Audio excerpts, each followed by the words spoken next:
Thank you. The September 26th, 2023 meeting of the Public Safety and Human Services Committee will come to order. It is 9:35 a.m. I'm Lisa Herbold, chair of the committee. Will the clerk please call the roll? Councilmember Mosqueda. Present. Councilmember Nelson. Present. Councilmember Peterson. Present. Vice Chair Lewis. Present. Chair Herbold. Here. 5 present. Thank you so much. Before we review and approve today's agenda, I do want to just say a few words around the recent stranger reporting that Seattle police officer Burton Hill and his wife harassed a Chinese American woman using racial slurs and sexist language. Appreciate the reporting on this issue. I think it goes without saying that this act of anti-Asian hate from a Seattle officer is both disgusting and it undermines the Seattle Police Department's ability to provide basic public safety.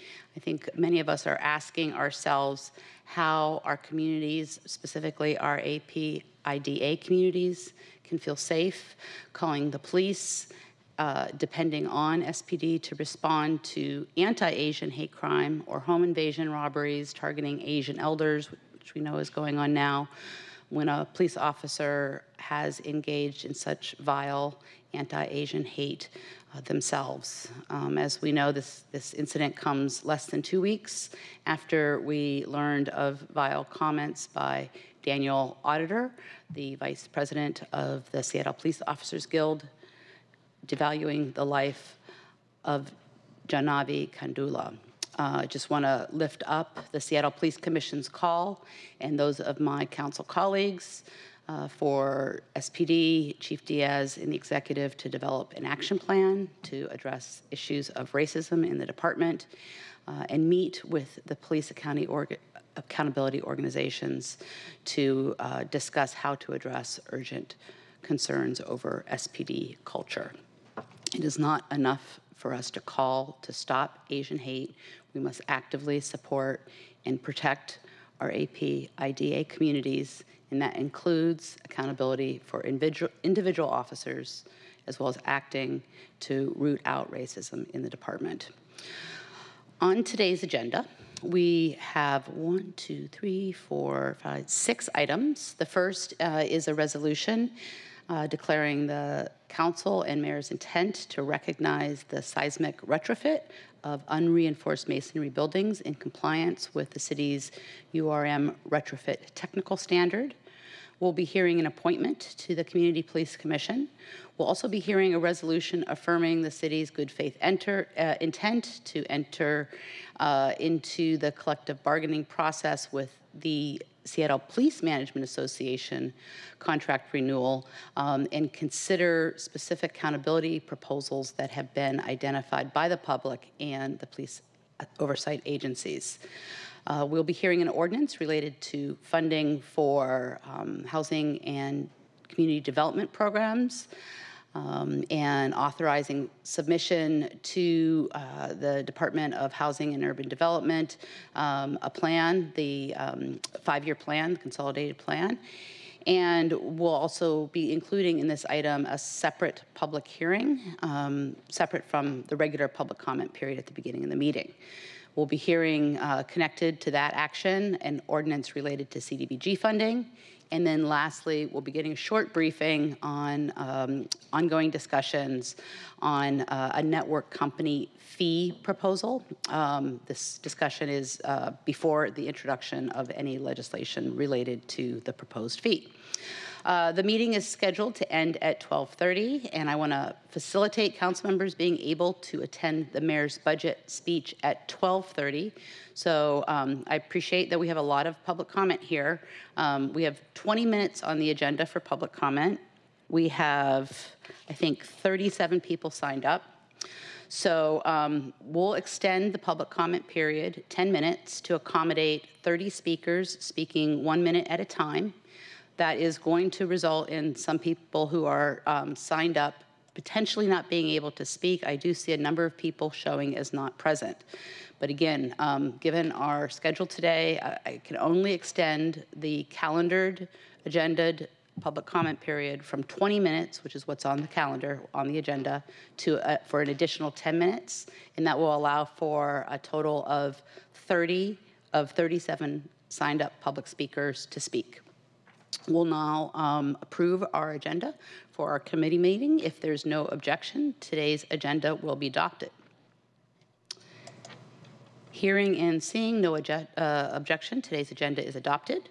We'll move into public comment now, and each speaker will be given 1 minute to speak.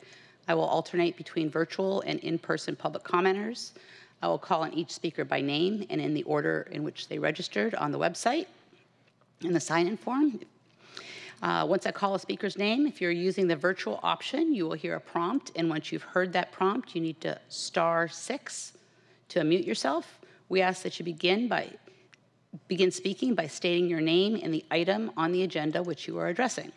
Speakers will hear a chime when 10 seconds are left of their time, and then once the speaker hears that chime, we ask that you begin to wrap up your public comments. If you do not end your public comments at the end of the allotted time provided, the speaker's mic will be muted after 10 seconds to allow us to hear from the next speaker. Once you've completed your public comment, we ask that you disconnect from the line. And if you plan to continue following the meeting, we encourage you to do so via the Seattle channel or the listening options on the agenda. Again, there are 37 people signed up for public comment, 17 virtual and 20 in person. I am going to start with the in-person public commenters, and we'll start with Julie Rubenstein, followed by King Witkoff.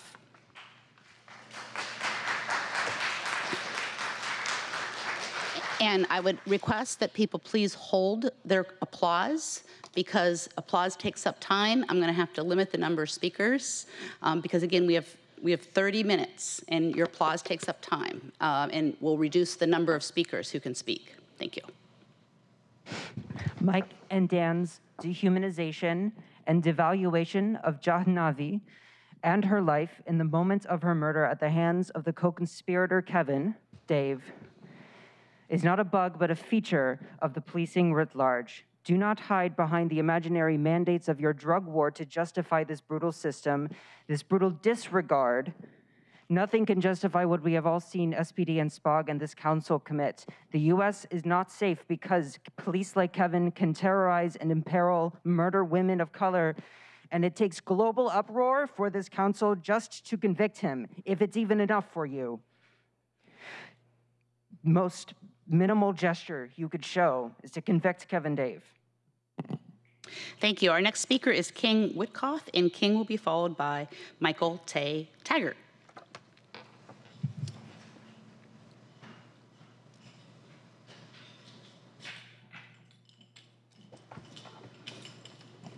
I am not here to mince words or offer forgiveness. Kevin Dave is a murderer, as are his brothers in arms that hold his safety above that of innocent women of color, and to ascribe to a woman of color low value is to directly reflect the slave-catching roots from which police were born. There is blood on your hands that stirs your vocal cords to cowardly falsehoods that fail to convince us. We do not believe you. We comfort the afflicted and afflict the comfortable, and right now, you all look too comfortable with the things you have done. Conviction is the least you could do, so do it. Thank you. Our next speaker is Michael May Taggart, followed by Nova Morningstar. That's Mick Taggart. Is this on? There we go. Yes, convict Kevin Dane for the murder of Jahnavi. It is far too common for the police to get away with that, obviously, and it is unacceptable. Cops get to have this much say over our lives and deaths because the city council designs the city with that mindset too. I recognize this is the public safety, so you might not have control over the streets, but as far as the police go, why are their cars so big? Why do they have bull bars that are designed to deplete the crumple zone of the car? Why do these cars not have speed governors? There's no reason for a car to go 70 miles an hour in the city. there's no reason to design the city so that police chase people down when. Thank you. Our next speaker is Nova Morningstar, and Nova will be followed by Valerie Schlorette. And just as a clarification for those of you who are asking for charges against the police officer, that is a decision that the King County prosecutor is making, independent of any action that the city is taking to separately investigate the the charges. Thank you. My name is Nova. Having belittling SPOG leadership that works to protect themselves from public and federal accountability is a violation of our public safety. The leadership of the Seattle Police Officers Guild has shown the world the lengths they will go to prevent accountability and justice. While SPOG argues its worth, remember the price tag they gave Janavi. Remember Solon ended the contract, the FBI-backed body camera analysis because they fear accountability. Remember all of the victims of police violence you have shut down and left behind. We demand the immediate resignation of bigots Mike Solon and Daniel Otterer for their inhumane and unacceptable comments, and for Kevin Dave to be fired and convicted for the death of Janavi Kandula. Thank you. Our next speaker is Valerie Schlorette, and Valerie will be followed by Robert Gagel, I believe. Seattle's police accountability system is not working, and the latest two police outrages are an example of things that if we had a working accountability system might have been prevented, because all these years under the consent decree, we might have actually been getting rid of the really bad officers and changing police culture, the oft-quoted goal of changing police culture. We're not doing that. That is not happening. And, you know, if the community were truly part of this reform process, we might have a much better system, but we're systematically shut out and shut up. A good example of that is what has been happening to the Affected Persons Program, a pilot project to address the harms done to survivors and victims of police violence. It's been absolutely suffocated by the system, by the accountability system, and City Council, we've spoken to all of you about this in person and to your aides and in writing and in this chamber multiple. Thank you. Our next speaker is, I believe it's Robert Gagel, followed by Dawson McGrath. Hi, yeah. So we're not asking you to be the ones to fire them. We don't care how it works, but you have power, and we're asking you to leverage that power to apply pressure. You are not in isolation from those people, from these killer cops. You are not in isolation. You have power. We're asking you to do everything you can to convict Kevin Dave. Having belittling SPOG leadership that works to protect themselves from public and federal accountability is a violation of our public safety. The leadership of the Seattle Police Officers Guild has shown the world the lengths they would go to prevent accountability and justice. While SPOG argues for their worth, remember the price tag they gave John V. Remember Solon ended the contract for FBI-backed body camera analysis because they fear accountability. Remember all of the victims of police violence you have shut down and left behind. Thank you. Our next speaker is Dawson McGrath, and Dawson will be followed by Prathiva Shanagam.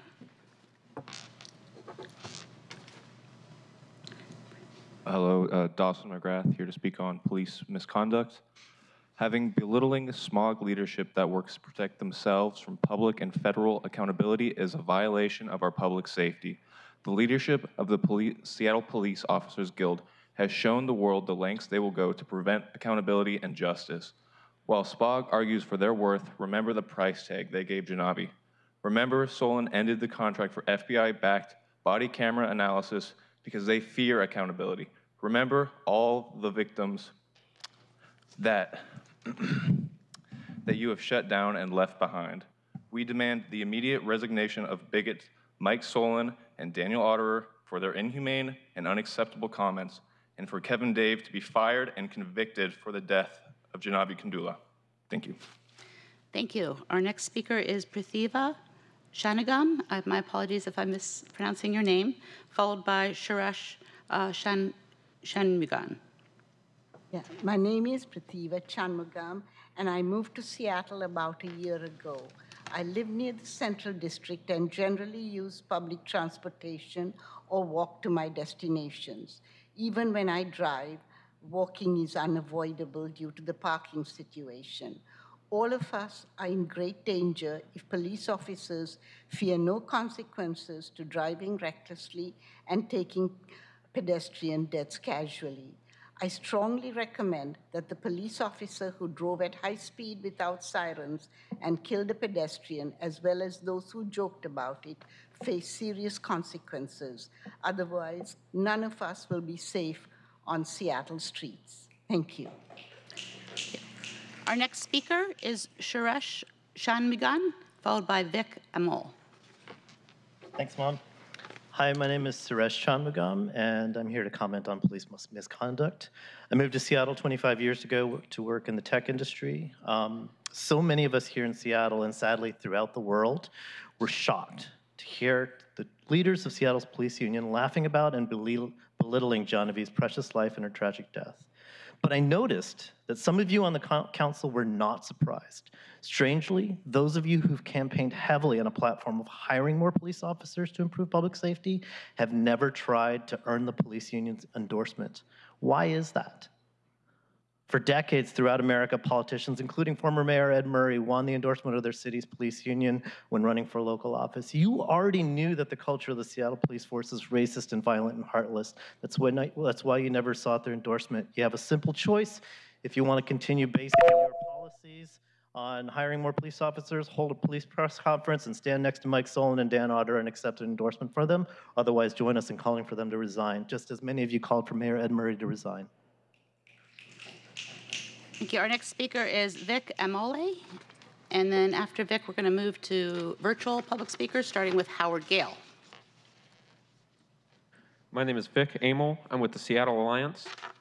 Having belittling SPOG leadership that works to protect themselves from public and federal accountability is a violation of our public safety. The leadership of the Seattle Police Officers Guild has shown the world the lengths they will go to prevent accountability and justice. While SPOG argues for their worth, remember the price tag they gave John V. Remember, Salon ended the contract for FBI-backed body camera analysis because they fear accountability. Remember all of the victims of police violence who have shut down and left behind. We demand the immediate resignation of bigots Mike Salon and Daniel Otter for their inhumane and unacceptable comments, and for Kevin Dave to be fired and convicted for the death of John B. Kandula.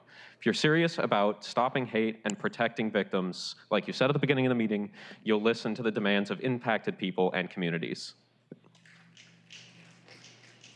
Thank you. Howard Gale will be followed by Castile Hightower.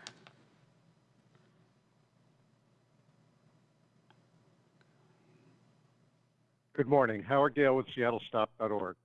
As a society, we recognize that crimes of hate and abuse, while shaped and perpetuated by culture, still require clear societal sanctions, including the loss of a job and criminal sanctions.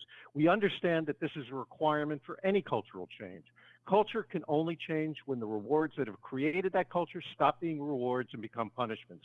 Culture cannot be fired or jailed, individuals can. Yet when it comes to policing, you reverse this equation.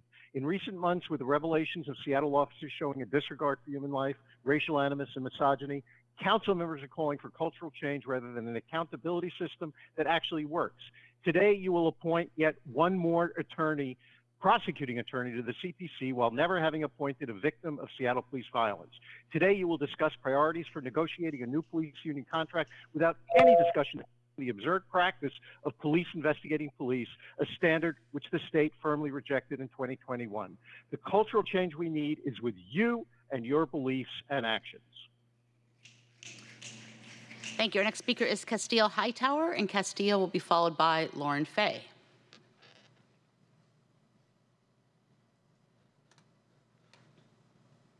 My name is Castile Hightower. My brother Herbert Hightower Jr. was murdered by SPD officer Steve Herjak. Like Genevie Kandula, who was murdered by SPD officer Kevin Dave, he was given a slap on the wrist and lip service was paid to the life-changing loss by elected officials. But what adds another layer of heartlessness was a mockery of her precious life and the lives of all victims of police violence that was made by what should now be former SPD SPOG leaders Mike Solon and Daniel Otter. However, here we are again with more false promises and gaslighting to cover up for murder, brutality, and the senseless mockery of it. And thus the continuation of the disregard for life continues. If you all cared about victims of police violence and community trust like you say you do, you would stop obstructing already passed legislation for a program dedicated specifically to victims of Seattle police violence, the Affected Persons Program. If you cared, you will call for the firing of Janavi's killer and for actual accountability. If you cared, you will call for the firing of Mike Salone and Daniel Auditor and Burton Hill. But we all know the truth. No matter how you try to hide it, you don't care. Justice for Janavi, justice for Herbert, and all victims of police violence. You should all be ashamed of yourselves. Shameful. Our next speaker is Lauren Fay, and Lauren will be followed by Tony Anaya. Good morning, Committee Chair Herbold and members of the committee. My name is Lauren Fay, and I'm here today to speak on a different topic, representing DESC and strong support of the agenda items regarding plans to authorize use of $7 million for funding housing and community development, specifically for facilities that intend to meet the needs of those living with severe substance use disorders. Our community needs more low barrier places for people who are seeking treatment for their substance use disorder. DESC has long provided low barrier treatment options to individuals who use opioids and other substances, and it is our hope to significantly expand these efforts by creating an overdose prevention and recovery center that can serve as a landing place for people who have just experienced an overdose and need a place to recover and receive care. DESC staff members of all kinds are responding to fentanyl overdoses in the community at unprecedented rates. While use of Narcan to reverse an overdose can save a life in the moment, it also immediately sends the person's body into painful withdrawals, driving the need to use again. DSC is working with UW's Addictions, Drug, and Alcohol Institute to design and create a new center that Seattle Fire will be able to bring people to receive medical and social service support to successfully recover. Please pass Council Bills 120668. Thank you. And just before we move into the next group of public commenters, starting with Tony Anaya, followed by Catherine Holm, I just want to, because I see how you signed the topic that you signed up, the agenda item is referred to as delivery tax. I just want to let folks know that that's an error on the agenda. The topic is a delivery fee, and the presentation that is found on the agenda reflects a fee, not a tax. With that, we'll move to Tony Anaya, followed by Catherine Holm. Thank you. Sure. Herbold and members of the committee, my name is Tony Anaya, and I am Head of Government Relations for DoorDash. I am here today to testify in opposition to the proposed tax or fee on the delivery of food and other essential goods. The proposal, coupled with the cost of other pending regulations, will make delivery services less and less affordable for Seattle families. Seattle residents are already facing significant cost increases for these services as a result of the Council's recently adopted delivery worker regulations. In fact, without operational changes, we estimate that the average delivery cost for Seattle families will be more than 4 times higher than the average delivery cost in neighboring jurisdictions if the full cost of pending Seattle regulations are passed on to consumers. Increased costs for consumers, whether because of new regulations or the proposed tax, also means fewer orders and lost revenues for Seattle's restaurants and small businesses. We urge the Council to reconsider this unnecessary effort and reject any new tax or fee that makes delivery services less accessible for Seattle families. Thank you. Thank you. Our next speaker is Catherine Holm, and Catherine will be followed by Kelly Fukai. Good morning, Chair Herbold and members of the committee. My name is Catherine Holm, and I am the Western Region Deputy Government Affairs Manager for Instacart. We are here today to oppose Council's consideration of a delivery tax. The tax being considered is not a tax on app-based platforms. It is an illegal tax or fee on food in violation of the Keeping Groceries Affordable Act. The voters approved the act in 2018 precisely because they opposed taxes and fees exactly like the one being considered here today, which will drive up the cost of healthy, essential food. Even with mixed baskets, food is still being taxed, which defeats the purpose of the exemption of groceries. This illegal tax is only being introduced as an excuse to find funding unnecessary law the City Council passed last month. Even then, it is triple the amount requested for enforcement.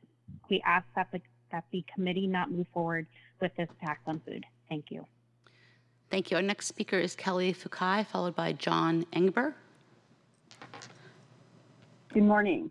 For the record, my name is Kelly Fukai. I'm the Vice President of Government and Community Affairs for the Washington Technology Industry Association, respectfully offering comments opposed to the proposed delivery fee.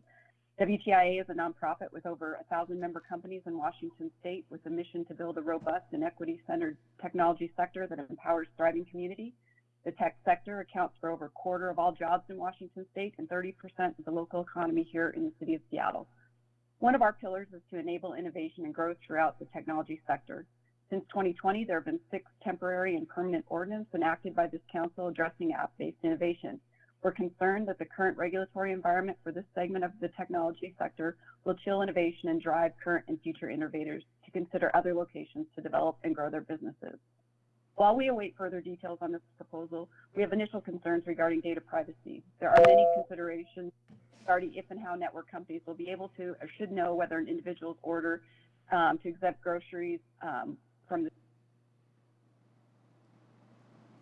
Thank you. Our next speaker, and if you have additional comments, please send them in, lisa.herbold@seattle.gov.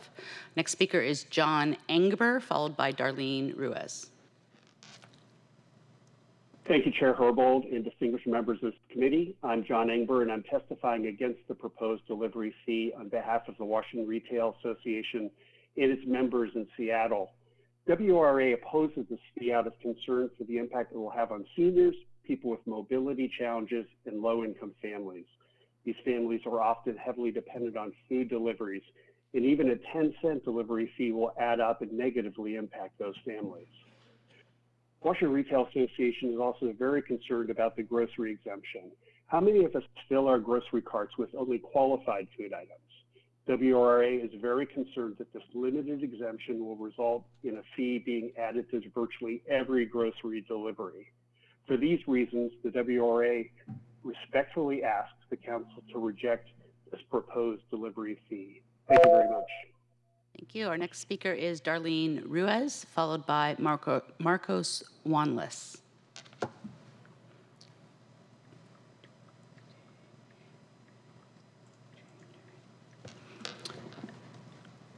Hi, my name is Darlene Ruiz. I'm president of the Justice for Trevor Foundation.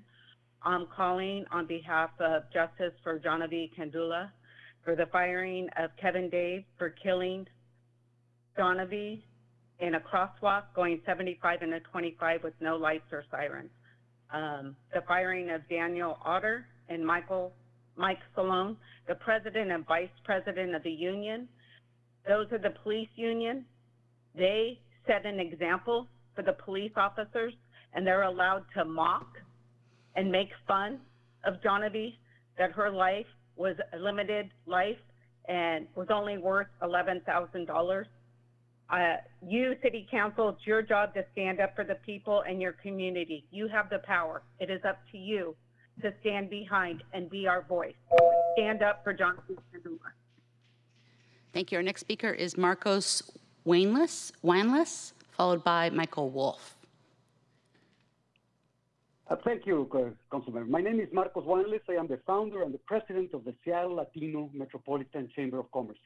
I am here today to strongly oppose the new delivery, either fee or tax, being considered by the council. With this new tax, city leaders once again are asking those who visit and live in Seattle to pay more. I can tell you firsthand that adding a delivery tax is the wrong way to solve the city's budget challenges, especially given the growth in Hispanic-owned businesses, many of whom rely on deliveries to grow and sustain their customer base. So when I hear about the new city tax aimed at delivery services, it concerns me greatly because I know this will have an adverse impact on our chamber's members' businesses, their employees, and their families they support. Right now, it feels like the city needs to reevaluate its priorities rather than looking for new tax revenue. Thank you. Thank you, Michael Wolf. And then we'll be switching back over to in-person, followed by, Michael Wolf will be followed by Jeffrey Freitag. Good afternoon, Council. This is Michael Wolf, Executive Director of Dry Sport. I'm calling in about the fee on deliveries being proposed here. I want to urge the Council to have caution when approaching this topic. Your budget is $7.4 billion last year, with $1.6 billion in the general fund. The tax would raise less than 0.1% of that budget. I challenge you not to increase costs in the city of Seattle, increasing displacement and having more affordability issues, and to find programs that are not being successful within your budget to fund this enforcement. We've participated very much in these stakeholder meetings and appreciated the collaboration Council and other stakeholders have had around these issues, and wish to continue these discussions as they come up. Thank you. Thank you. Again, switching to in-person public comment, we've got Jeffrey Freitag, followed by Kale Freerich. Jeffrey Freitag, Seattle Alliance. Having belittling SPOG leadership that works to protect themselves from public and federal accountability is a violation of our public safety. The leadership of the Seattle Police Officers Guild has shown the world the lengths they will go to prevent accountability and justice. While SPOG argues for their worth, remember the price tag they gave John V. Remember Solon ended the contract for FBI-backed body camera analysis because they fear accountability. Remember all of the victims of police violence you have shut down and left behind. We demand the immediate resignation of bigots Mike Solon and Daniel Otterer for their inhumane and unacceptable comments, and for Kevin Dave to be fired and convicted for the death of John V. Kandula. Community control of the police now. Thank you.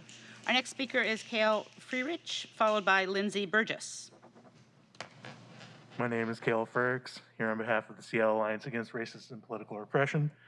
Having belittling SPOG leadership that works to protect themselves from public and federal accountability is a violation of our public safety.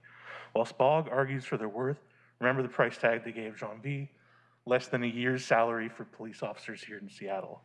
Remember Solon ended the contract for FBI-backed body camera analysis because they fear accountability. Remember all the victims of police violence you've shut down and left behind. We see how the city treats victims of police violence. We see how the city treats everyday workers here in Seattle, and we will not stand for it. Police accountability now. Community control of the police now in Seattle. Thank you.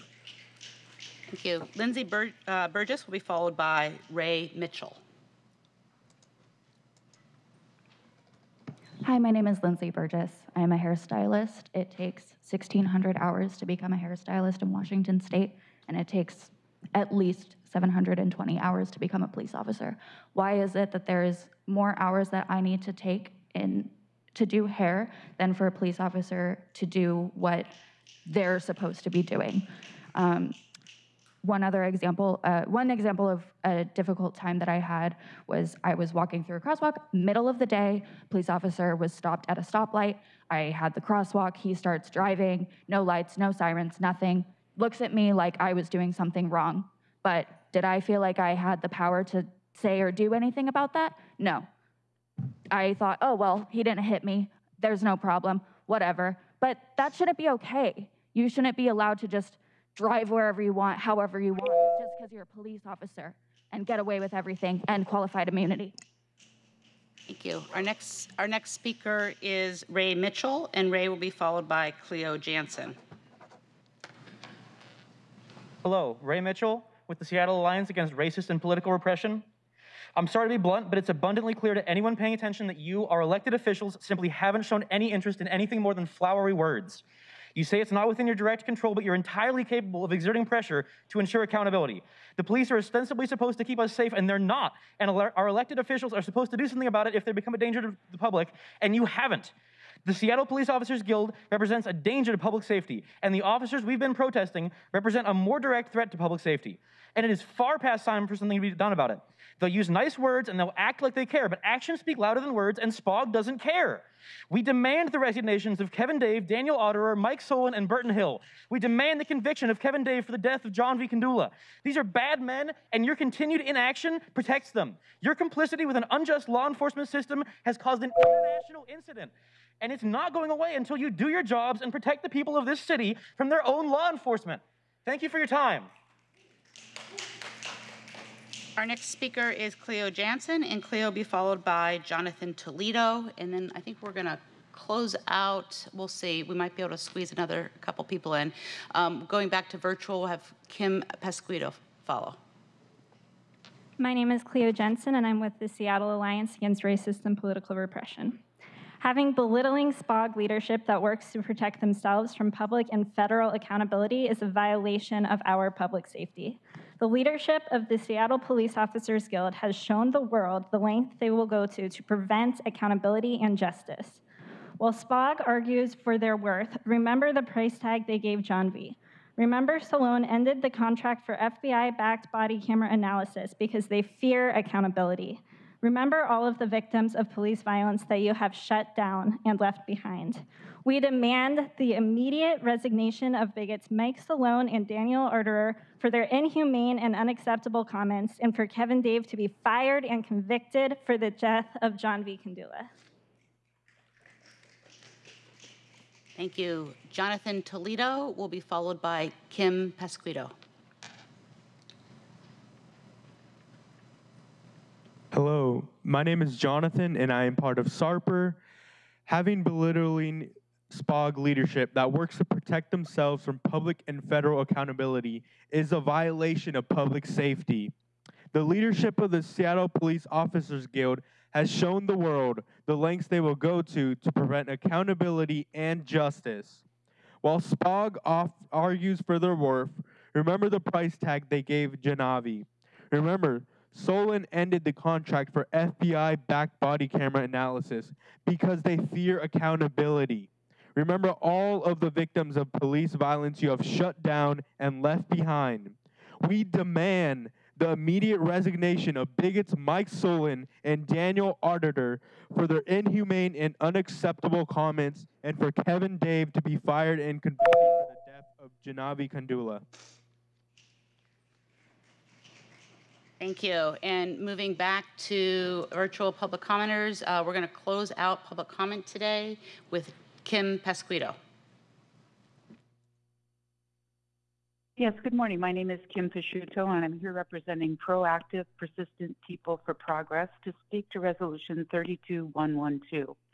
Parameters setting both guides and limits the subjects for discussion in the upcoming police contract negotiations.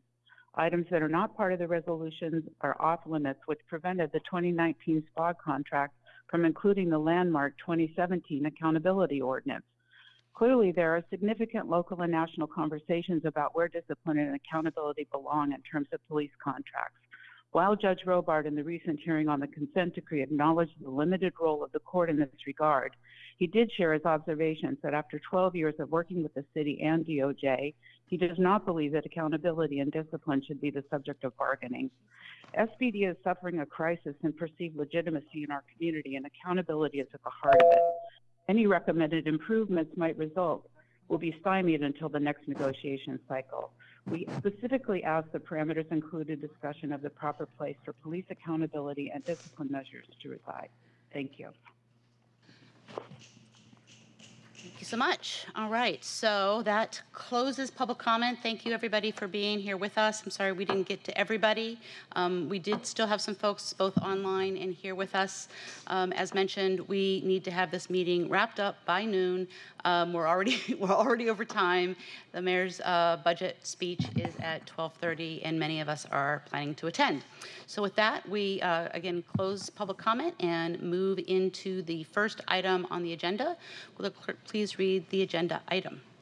Agenda item 1 is resolution 32111, a resolution declaring the city council and the mayor's intent to recognize the seismic retrofit of unreinforced masonry buildings in compliance with the city's URM retrofit technical standard. Thank you, Mr. Clerk. Let's see. So we'll start with some introductions before we kick that off, get the introductions off. I just have a few remarks, setting some background here. Back in 2017, Seattle's Unreinforced Masonry Policy Committee released final recommendations noting over 1,100 unreinforced masonry buildings in the city posing a public safety risk. In the 4 years following that report, I worked with a previous administration, this administration, the state legislature, Office of Emergency Management, and Seattle Department of Construction and Inspection to build toward our 2021 resolution. That resolution represented a joint commitment by council and the mayor to work on developing a phased mandatory seismic retrofit program. This year, Seattle Department of Construction Inspections released new technical standards that they will discuss in a presentation on the resolution before us today, 32111. This resolution continues the work of the 2021 resolution by identifying both the draft URM retrofit technical standard as acceptable standards for future legislation in order to promote voluntary seismic retrofits, all before the mandatory program goes into effect or is legislated to go into effect. We're joined by representatives of SDCI and ASAP. Discussion of the resolution, as well as Council Central Staff Yolanda Ho, is available to answer questions if needed. Go right ahead. If you can maybe start with a line of introductions and then kick into the presentation. Good morning, council members. Nathan Torgelson, Director of SDCI. Good morning, Amanda Hertzfeld, URM Program Manager, SDCI. Good morning, my name is Kai-Ki Mao. I'm the Principal Engineer with SDCI. Good morning, I'm Peter Nitze, co-founder of ASAP and Principal at Nitze Stegen. Morning, I'm Lisa Nitze, co-founder of ASAP and with Nitze Stegen. Right, who's going to kick us off? So I will kick it off. I want to thank the Public Safety and Human Services Committee for your support on this issue, and I especially want to thank you, Councilmember Herbold, for your enthusiasm on this issue from the very, very beginning, so thank you. Obviously, we had a bit of a pause on progress on unreinforced masonry buildings with the global pandemic, but with recent extensive outreach to our engineering and design and property owner community, with the hiring of our URM project manager, Amanda Hertzfeld, and also with a forthcoming hiring of a URM engineer to focus on plan review, we feel like we've taken great strides in making progress on this issue. We're here today to talk about the resolution that's before your committee, and we'll provide guidance for those property owners who are ready now to make the necessary improvements to their unreinforced masonry buildings. If we look at SDCI's purpose statement, helping people build a safe, livable, and inclusive Seattle, I think unreinforced masonry buildings is written all over that. And also wanted to point out that we know that many of our URM buildings are in neighborhoods with unrepresented populations, and addressing that issue is a strong part of our unreinforced masonry program going forward. So I'm going to turn it over to Amanda, who's going to talk in detail about proposed resolution 32111. Thanks, Nathan.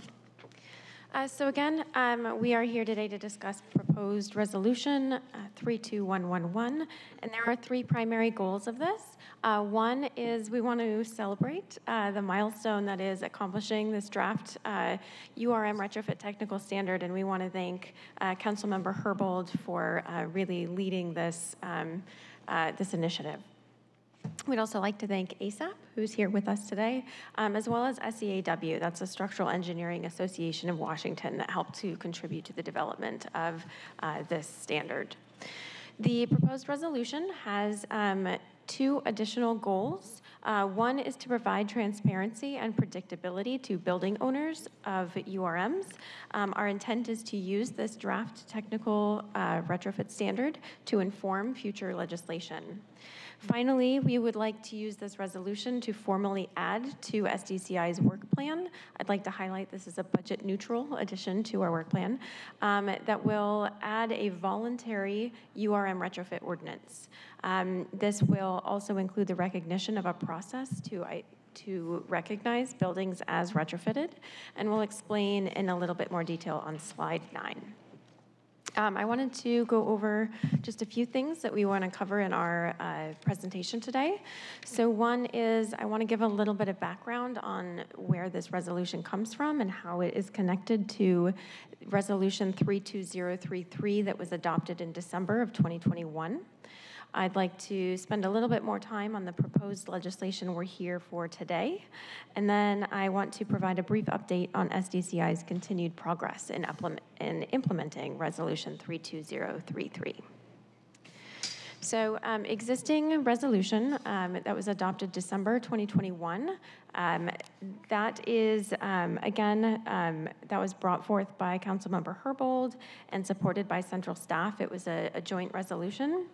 And that resolution really comprehensively addresses the complexity of the URM retrofit issue. Within that resolution, it asks SDCI to define what an unreinforced masonry building is, to identify a retrofit standard, as well as to establish a timeline for compliance and enforcement of a URM retrofit standard. Finally, it asks for the identification of financial opportunities and incentives to support building owners in retrofitting unreinforced masonry buildings. Today, we're going to focus on the bolded text that is bringing URM retrofits into compliance. That's the intent of our published draft URM retrofit technical standard, and completing that update is a significant milestone in Seattle's efforts to increase earthquake resilience. In fact, there's actually interest by the Washington State Seismic Commission to use the standard to help guide the development of URM programs in other cities throughout the state. So to implement the request of Resolution 32033, we've taken two primary approaches. The first is a technical track, which is focused on the update of the URM retrofit technical standard. And we'll talk in just a moment about Director's Rule 6-2023 and our proposed resolution. And I know this gets a little confusing. Slide 9, I've got a graphic that I will help walk you through how these pieces of legislation connect. And then the second component is our multiple stakeholder-driven working groups and the recent enlisted support that we've obtained from Congresswoman Jayapal. So I want to dig into the focus of our briefing today on the technical standard. Kai Key, our principal engineer, is going to discuss the URM draft retrofit technical standard and the alternate method. Good morning. I'll briefly recap the progress that we have made over the past year and a half on the technical track. The most significant task of the technical front today is the update of the draft technical standard that was originally published back in 2012 by the URM Technical Committee. The original retrofit standard built off of the work that was working in California at that time when it was first drafted. As a recap, we officially began this effort back in mid-2022 as a response to Resolution 32033, and we engaged the structural engineering community. We then officially formulated an URM technical standard task group and kicked off our effort in July of that same year. As a reminder, the update is necessary to better align with the latest building code and design standards that incorporates research and science as it relates to our ground motion hazards and structural retrofit methodology. The task group met regularly over the past year and made gradual progress throughout the process. Most importantly, we kept our external stakeholder informed throughout the entire process. They include structural and geotechnical engineer, architects, and members of the design community, and also members of the working groups that Amanda has put together. There were multiple opportunities for feedbacks and public comments, and the task group has evaluated these comments and incorporated them into the final draft documents. So we're thankful that we have met our original goal of publishing this in mid-2023, and we have successfully done that on June 30th of this year. So what did we achieve with this update? As mentioned, one of the most important reasons for this update is to align with current understanding of our regional seismic hazard and building codes. We believe we have done that. Furthermore, we have developed a clearer scope of retrofit and testing with a more standalone document in contrast with the previous version. We have also established criteria for recognizing previous seismic retrofits. That is important to building owners, as we understand. Lastly, we have reestablished an alternate method for eligible URM buildings. And we have taken an extra step in adopting this alternate method through director's rule, pulling it out from the technical standards. The reason why we're doing this is we want to create further predictability for building owners to encourage them to proceed with these retrofit voluntarily ahead of the ordinance. Using the next slide, I just want to briefly remind the council what the alternate method is all about. It is intended to prevent collapse and loss of life while minimizing design and retrofit cost. These retrofit includes bracing the parapets, strengthening connection between the walls and floors, making sure they're anchored properly together, installing strong backs and other elements to prevent the walls from falling outwards. There are criteria that these buildings need to meet in order to qualify for this alternate method. Without going into details, they include building heights, existing structural elements and system layout, mortar strength, and other low-path considerations. Now, before I turn it back to Amanda, I want to take this opportunity to briefly and publicly extend our appreciation to the structural engineering community, particularly those who voluntarily participated in the technical standard task group. Their effort and dedication was extremely important to achieve this milestone, so we want to thank them. And we want to continue to thank Councilmember Herbold for your support. Thank you. Thanks, Keiki. So we've mentioned a number of wordy titled documents, and I want to draw your attention to the graphic on the screen to help explain how these are connected. So we've been discussing the draft URM retrofit technical standard, and what this document does is, again, it's draft, it's published on our website. It establishes the alternate method for retrofit as well as the code-based retrofit method. This technical standard has to be adopted via ordinance. So as an interim step, we adopted Director's Rule 6-2023 that allows the voluntary use of that alternate method. We're proposing today this resolution 32111 on the URM voluntary retrofit. And what this will do is provide, again, that predictability for building owners that our intent moving forward is to use this technical standard to inform a voluntary ordinance. Our goal is still long-term as a mandatory retrofit ordinance. However, by adopting a voluntary retrofit ordinance, we can do this sooner, we can establish the standard, and we can provide building owners that assurance that they won't be held to anything additional.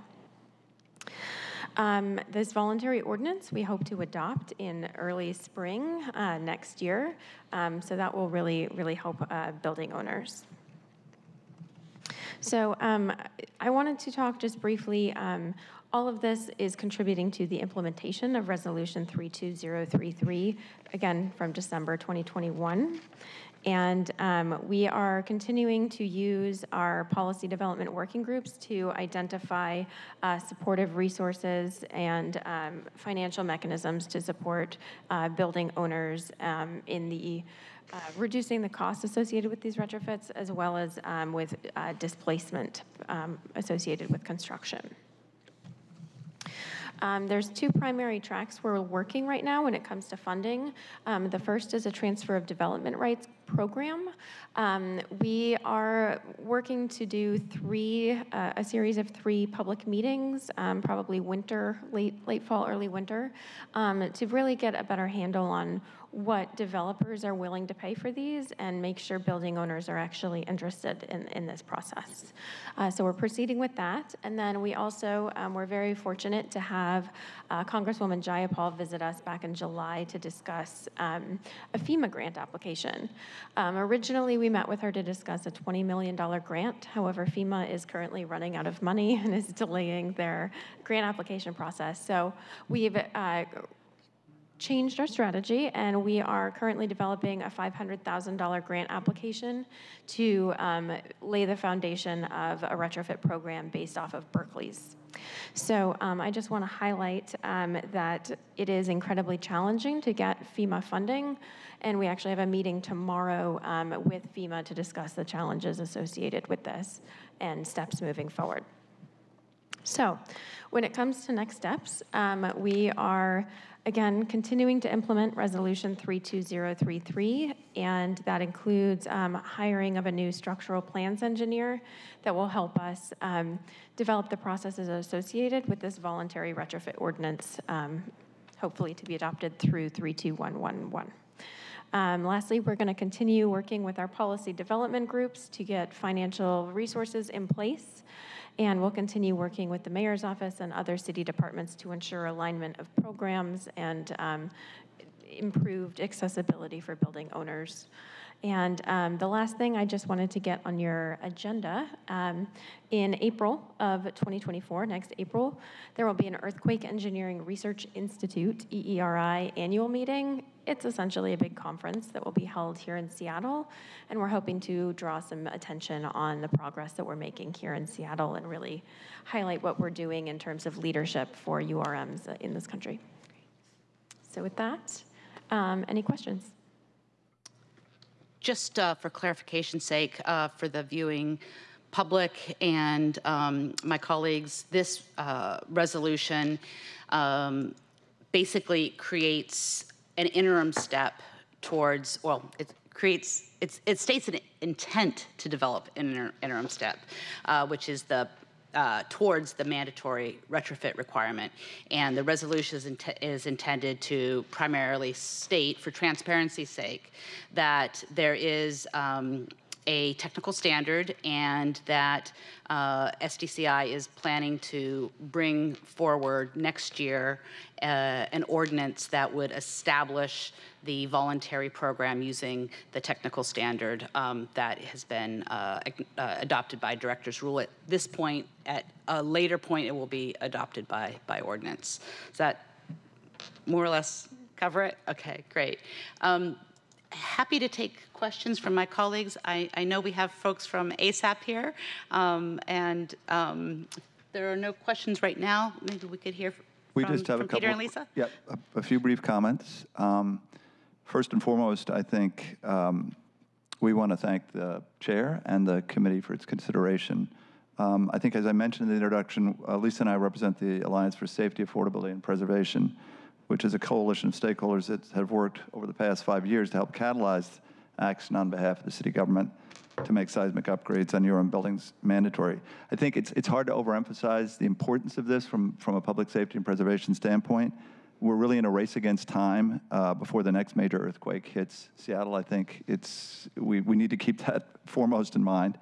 And these buildings pose a significant threat to those living and working in them if they're not retrofitted. And many of the people who live and work in these buildings are underserved communities or are from underserved communities. So toward that end, we're here to urge passage of the resolution 32111, which is an important milestone, as has been noted by Amanda and others, in ensuring the future safety and sustainability of the many buildings here in Seattle. And with that, I'll turn to Lisa. But really, we want to thank CM Herbold because you recognize the importance of addressing this issue, even though finding solutions to it are complicated.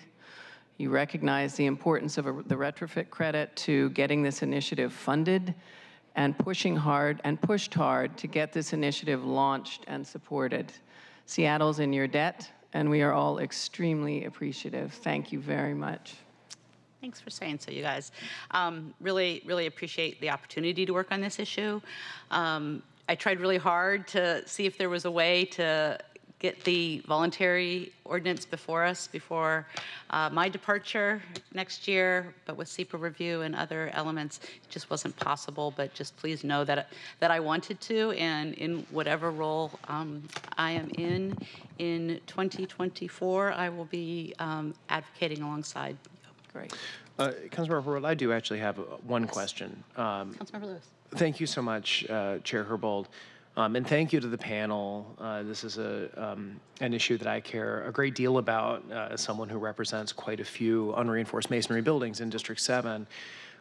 First, I just want to say it was great, gosh, was it last month or 2 months ago, to really have a big in-depth meeting with Congresswoman Jayapal on this issue. And for the first time, I realized the climate impacts of dealing with this issue of unreinforced masonry. That had not been an element that I had fully appreciated, but that the amount of environmental degradation and carbon released in the event of major earthquakes, as we have tragically seen these really horrible earthquakes in Turkey and Morocco over the last couple of weeks that have a colossal loss of human life and also have just horrible impacts to the broader environment as well, has just further reinforced my commitment to this issue. One question that I have, the Berkeley program was mentioned around having grants that are available to help with the process, this process of voluntary retrofitting. I'm finding some information clicking through online making reference to up to $13,000 of support. I don't get a sense of how Berkeley or the state of California funds that program. I just wonder if you have any insight into that. Is it a line item from the state that they just pay through their general fund, or is there some other sort of source of that grant support? Yeah, thanks for that question. Berkeley pays for their program through a FEMA grant. So they applied for FEMA funding, and what they do is building owners submit their receipts essentially for retrofitting to the city. The city submits that paperwork up to FEMA for grant reimbursement, and it's only partial reimbursement for design costs and then for construction costs. We're looking to recreate that program here. And so the grant that we're working on developing right now for $500,000 is the benefit cost analysis that supports that. So we're essentially picking 3 to 4 representative URM buildings that we can show are cost effective. So then any building that fits into that criteria could then submit for reimbursement. So we're taking steps to implement that, and we're hoping we can provide a little bit more funding than Berkeley was able to. Yeah, thank you for that. Yeah, the language on the website is a little confusing. It says the program will reimburse eligible owners up to 75% of the total cost of the seismic retrofit, but then it says capped at $13,000. Reading those two things together, that those don't seem to be congruent statements. So that clarification is helpful. Thank you. Any other comments or questions? All right. Again, real privilege to work on this issue. Really pleased with the work that has been done by SDCI working with community. And I know in Amanda's able hands, this work will go far and come to fruition. I move the committee recommends passage of Resolution 32111. Is there a second? Second. Thank you. It's been moved and seconded to recommend passage of Resolution 32111. Any further comments? Seeing none, will the clerk please call the roll? Councilmember Mosqueda. Aye. Councilmember Nelson. Aye. Councilmember Peterson. Yes. Vice Chair Lewis. Yes. Chair Herbold. Yes. 5 yes. Thank you. The measure passes, and the item will go to full council next week. Moving on to item number 2. Will the clerk please read in item number 2? Agenda item 2, appointment 02656, appointment of Philip J. Sanchez as member, Community Police Commission for a term to December 31, 2025. Thank you so much. As presenters are taking their seat at the table, just some background. This is an appointment to the Community Police Commission made by the Community Police Commission. As you know, there are different appointing authorities, the mayor, the council, and the CPC. Each of the 3 appointing authorities have 5 appointments each. Some of the CPC appointed positions are prescribed under the accountability ordinance to be for public defense, civil rights, and SPOG. This is one of the appointments that are not so prescribed. We're joined by CPC Co-Chair Merkel. Would you like to introduce the appointment? Good morning, Chair Herbold. Thank you for having me here today. Again, I'm here to introduce Phil Sanchez to the Seattle Community Police Commission as a CPC appointee. I'm an Assistant Attorney General and as a co-chair of the Seattle Police Commission. I'm here to give some background on the current work of the CPC and also introduce Mr. Sanchez. As each of you know, the CPC is one of the 3 accountability partners in the Seattle Police Accountability System, along with OPA and OIG. And this has been a very critical time for the CPC, not only this month, but this year. Currently, the city and SPD are working to complete the requirements of the consent decree, which helped create the CPC 12 years ago. And importantly, the federal judge overseeing the consent decree recently held that the SPD has mostly satisfied the requirements of the consent decree, but he also found that there is more work to do in two critical areas: use of force and crowd control, and most importantly to the CPC right now is accountability. The city is also in the midst of negotiating the next SPOG contract, and which the CPC has fought for years to ensure includes more accountability provisions. The federal judge overseeing the consent decree has also said that he believes stronger accountability provision should be in that contract. As the council is considering next resolution related to the SPMA contract, that indicates the city is also preparing to negotiate that contract as well. And thank you for considering the CPC's input on that matter. And of course, the CPC is prioritizing the necessary work of engaging with SPD along with the community on SPD culture in light of the revelations of recent multiple disturbing videos from this summer and this month within SPD.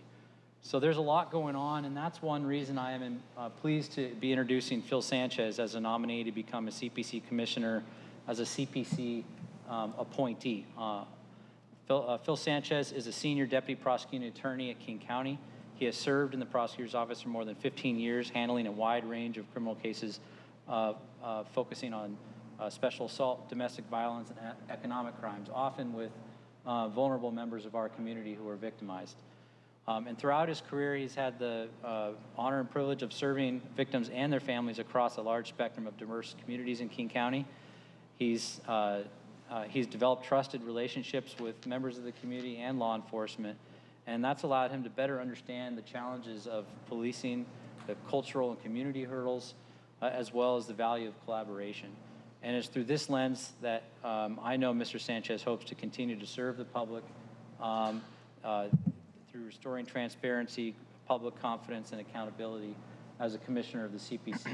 And I'm pleased to be next to Mr. Sanchez and introduce him today. Thank you. Mr. Sanchez. Hi, good morning. Please do introduce yourself. Let us know your interest in serving in this capacity on the Community Police Commission. Yes, good morning. Thank you, Joel, for that introduction. Again, my name is Philip Sanchez, and as Joel has shared with you, I've been a King County prosecutor, senior deputy prosecutor now for just over 15 years, and I've worked in nearly every corner of our office.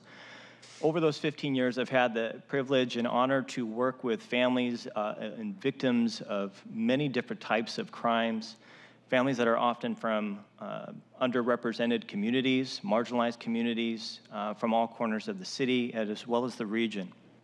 And it's through those opportunities that I've worked with those families and that I don't talk to them as if they're just a name on a paper, but a person. And over the years, I've always taken the opportunity to get to know these families, to get to know what it took for them to get here, why they came here, and the challenges that they still face in staying here in this beautiful city of Seattle. I've also had the opportunity to learn of their reluctance in engaging with law enforcement, their lack of faith at times with the judicial system, which is a system that I am equally a part of.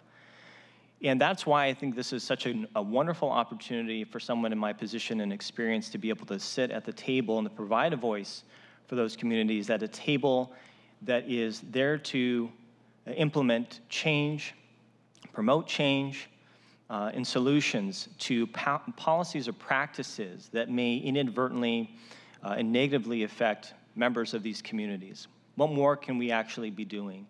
And to have that experience from those individuals and to bring those to the table is really important for me and why I very much ask for your appointment to this commission. In addition to my experience, let me just tell a little bit more about my personal background. My father is Mexican-American, and he was a migrant worker where he worked in the fields of Eastern Washington as a child, along with my aunt and uncles. He was the only one to finish high school and the only one of 9 to graduate college. My grandfather died in a hop picking accident when he was accidentally electrocuted when my father was just 3. My mother is Japanese American. She grew up in Milwaukee, Portland, Oregon area, where my grandparents relocated after World War II and the unlawful and horrific internment of my grandparents. And that is where they sought to build their new future. And as part of that, I was raised actually by my Japanese grandmother, who instilled in me very important things that I still use today as my compass, if you will, in the work that I do as a public servant. And that is hard work, determination, and selflessness, a willingness to serve others. And that's exactly what this opportunity is for me to continue to do in addition to the service that I provided to the people of King County. As Joel had mentioned, yes, I have served many different victims' families throughout a number of different crimes, but more importantly, members of the community from the Honduran community, the Guatemalan community, the Filipino community, the Vietnamese community, the African American community, the Ethiopian community, LGBTQ plus community, and so on. And that's why exactly I'm excited for this potential opportunity and seek your appointment this morning to join the Seattle Community Police Commission. Thank you. Thank you, Mr. Sanchez. Are there any questions? Councilmember Lewis. Thank you so much, Madam Chair, and my thanks to Co-Chair Merkel for coming forward to present the nominee of the commission. I just want to say on the record that I had the great privilege at the beginning of my legal career of serving with Phil Sanchez at the King County Prosecuting Attorney's Office, and can personally testify to the strength of the nominee as someone with a deep and intimate knowledge of the criminal legal system, who shows the utmost professionalism in his work and dedication to public service, and really looking forward to voting in favor of Phil's confirmation, and also want to congratulate the commission on their process in identifying and selecting a nominee of his caliber. So thank you so much. Thank you. Councilmember Lewis. So I have a question. Yes. Really appreciate you actually covered a lot in your introduction. Really appreciate that. Took care of a couple of questions that I had in mind, but just open-ended. What do you hope to accomplish in your time as a CPC member? Well, I think what I hope to accomplish, obviously, is continued improvement and change in the policies and practices of the Seattle Police Department, in not only addressing current issues now, but shaping the future of the department, because the appointment is obviously, I believe, through 2025. So it's identifying the challenges now, but also being proactive in, like I said before, developing the policies and practices for our future, because the communities here in Seattle are continuing to grow, continuing to be diverse, and because of that, there will also be more challenges for our law enforcement in how they respond and how they address community needs. And I think that's also part of being part of the CPC, is also not only addressing community needs, but are we doing enough to help equip our law enforcement equally with the vision and clarity that they need to be able to carry out their duties and obligations in serving members of their community as well. So those are the things that I hope to address, and as being a member of the CPC, as well as issues of just general accountability that allow not only officers on the street, but also leadership above in being able to carry out their obligations as well. Thank you. Appreciate that. Other questions or comments? Councilmember Nelson. I have all these questions going through my mind of, what changes would you call for right now? What do you know, et cetera, and wanting to take advantage of your expertise before the fact. But I just want to say that I appreciate you throwing your hat in the ring and also being willing to serve the city of Seattle. I understand that language barriers is just one of many challenges when it comes to better serving our ethnic communities in this city, and I'm interested in you elevating other challenges and getting to work trying to address them. So thank you. Thank you.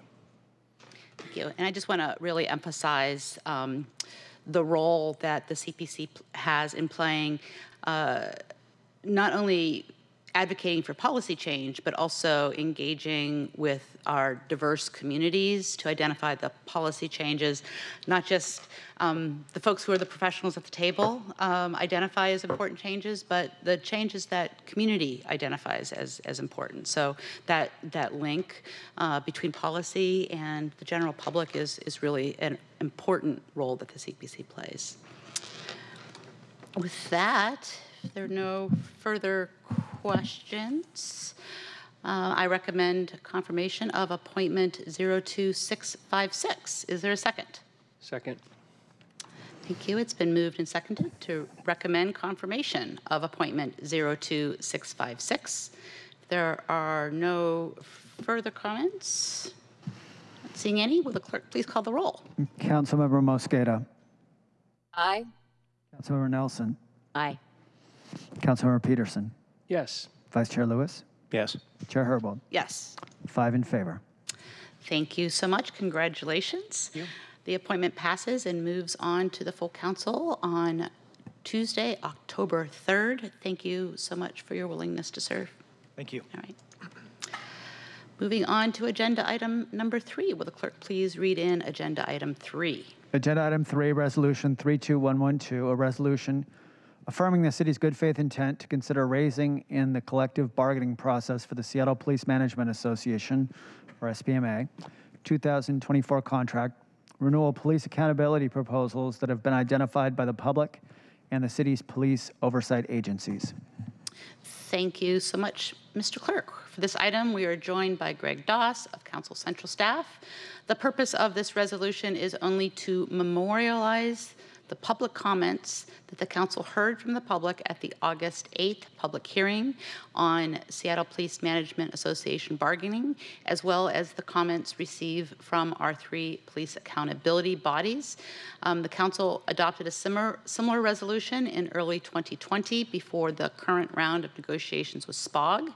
That was resolution 31930. The public hearing itself is required under SMC 4.04.120 prior to bargaining with Seattle's 2 police unions. In this case, we're talking about Seattle Police Management Association.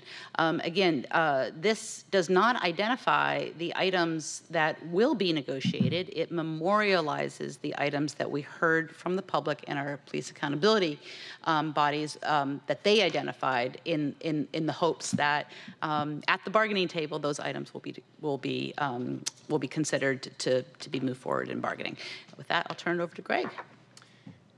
Thank you, Madam Chair, members of the committee. Greg Doss, Central staff, here to provide you with an overview of Resolution 32112. As usual, the chair has provided a very rigorous overview and made my job a little easier.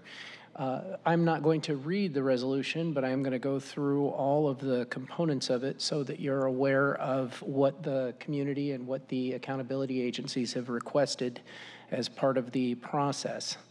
So at a high level, I want to underscore that the Seattle Police Management Association is a union that represents the lieutenants and the captains only in the Seattle Police Department. So we're only talking about a small group of folks. I believe it's about 70 or so. It does not represent the line officers, the officers or sergeants in the organization. And so they have a separate organization, the Seattle Police Officers Guild, that negotiates a different contract. And I want to make sure that for the viewing public, they understand that this contract that we're going to be talking about today is only for the Management Association, for the lieutenants and captains.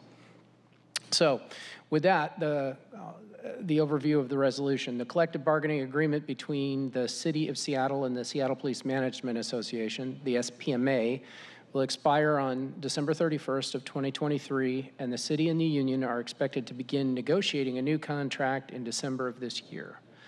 As the chair noted, the Seattle Municipal Code prohibits the commencement of bargaining, 4.04120, prohibits the commencement of bargaining until the Seattle's Labor Policy Committee and the Public Safety and Human Services Committee holds a public hearing on the effectiveness of the city's police accountability system.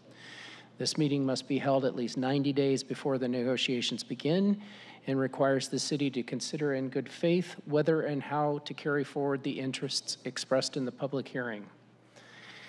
The City Council committees held the hearing on August 8th and received input from the city's police accountability agencies, the Office of Police Accountability, the OPA, the Community Police Commission, the CPC, and the Office of Inspector General for Public Safety, the OIG. The committee also heard from 11 residents that either provided personal testimony or represented community or nonprofit organizations that have a stake in police accountability and the SPMA contract. Representatives from the police accountability agencies testified that the current collective bargaining agreement between the city and SPMA, adopted in Ordinance 126597 on June 14th, 2022, led to significant improvements in police accountability, and that few issues remain that are problematic for police accountability. The resolution before you notes that the City Council recognizes the sacrifices and contributions of SPMA members who strive to ensure the city achieves its public safety goals while being strong partners in ongoing efforts to implement lasting police reforms and accountability structures that are critical to ensuring the security of Seattle communities, and especially to those that have been disproportionately impacted by unconstitutional policing. The resolution also highlights that many of the accountability improvements that were made in the last contract, they highlight the accountability improvements that were made in the last contract, sorry. And at this point, I'll stop and ask the chair if you would like me to go through those or to continue with the summary of this resolution. Go through the elements already successfully negotiated in the last SPMA contract? Right, thank you. Sure, just a light touch. Okay. They're important. All right. So, light touch.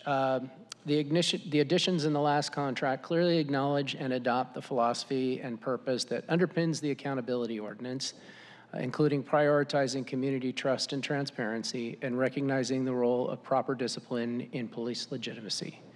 They clearly acknowledge the preponderance of evidence as the standard for appeal. They clearly repudiate de novo review and clearly describe what evidence may be considered in appeals with deference of decisions to the chief. They provide that discipline review hearings will be made publicly available to the public for viewing.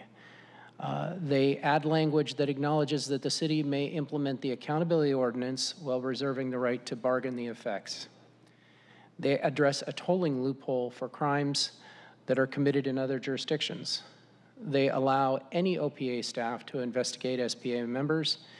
They clarify and formalize the process for mediation and rapid adjudication. And then finally, not finally, but another significant improvement is that they allow the OPA and the OIG the authority to issue subpoenas of those who may be involved in potential officer misconduct incidents and those who should fail to comply with a subpoena consistent with due process additions in Ordinance 126264. Thank you. And so I think what we'll find, Greg's going to quickly go over some of the elements that the accountability organizations flagged as improvements for the next contract, but I think what you'll find is every one of our accountability partners pointed to the gains in the SPMA contract as significant gains towards compliance with the 27 accountability ordinance. Yes, that's absolutely true. And in the hearing on August 8th, the representatives of the accountability organizations noted for the record that additional accountability improvements, some additional accountability improvements could be made in the next SPMA contract. They noted common community concerns around language located in the Police Officers' Bill of Rights, which could be further explored to ensure that it doesn't hinder recent progress made on discipline review and reform, some of the things that I just mentioned. The agencies also uniformly recommended addressing any remaining reforms, not that there are a lot, but there are some remaining reforms established in the city's Police Accountability Ordinance 125315. And representatives from the OPA noted in particular a request to toll the 180-day timeline in cases involving the SPD Force Review Board.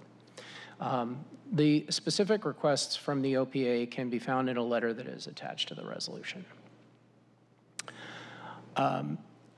Representatives of the CPC have recommended that the SPMA contract should make a number of changes. It should express in its purpose statement support for a strong accountability system, include a subordination clause that allows the city to prevail over contract terms, use the American arbitration rules to the extent only that they do not hinder a robust accountability system, immediately implement indefinite suspensions for serious misconduct without consultation of the union, eliminate a statute of limitations for any party that is involved in concealing misconduct, and create greater authority for the OPA to investigate with entities that may be concurrently conducting criminal investigations.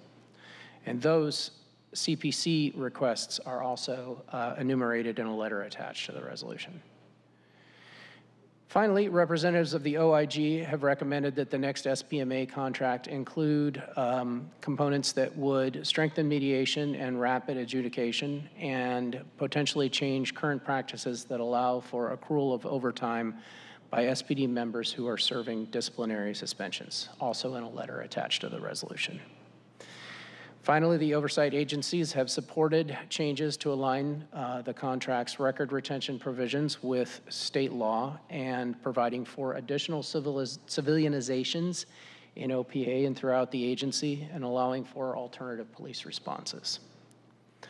The public testified at this hearing, and the testimony largely echoed the requests of the accountability agency representatives. It also included support for full implementation, all elements of the police accountability ordinance, support for additional police training, including de-escalation and mental health training, support for bringing the city into compliance with the consent decree, opposition to racial disproportionality in the criminal justice system, support for a new citizen review process, support for rights for complainants, hiring of additional police officers, support for more outreach to the community on police accountability issues, and support for requiring officers to have a closer relationship to the communities they serve. After concluding the recitals on the hearing, the resolution notes that on May 21st, 2019, the court had found that the city had fallen partially out of effective compliance with the consent decree, specifically with concerns due to the disciplinary appeals process and on police accountability. The discipline review process that is established in the current SPMA contract strengthens accountability for lieutenants and captains.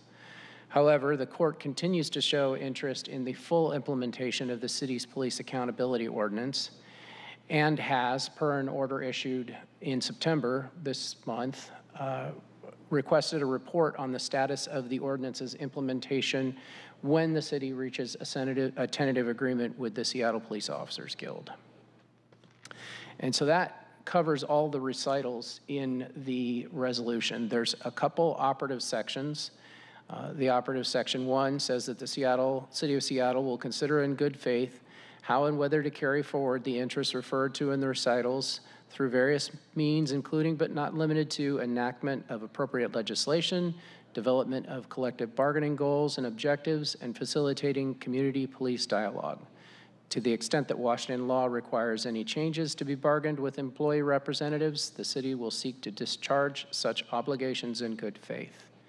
Section 2, the final section, says that the city has made significant improvements to the most recent SPMA and SPOG bargaining processes, including expanded roles for the city's police accountability partners and city council staff.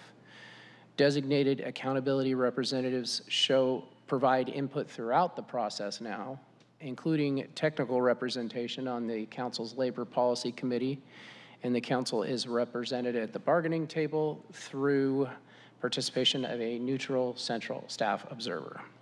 The council requests that the executive and labor relations director continue these practices to ensure ongoing transparency and the provision of critical input from the council and its accountability partners. And that about sums up the resolution. I shouldn't say about, it was kind of long. Thank you so much, Greg. I really appreciate the inclusion in the resolution to memorialize the process created under the Durkin administration to involve the accountability partners throughout the bargaining process. I do think it is important that it be memorialized somewhere so that the people who remember that role, that it won't just live in their heads, but that it'll be carried on in future practices. So thank you so much.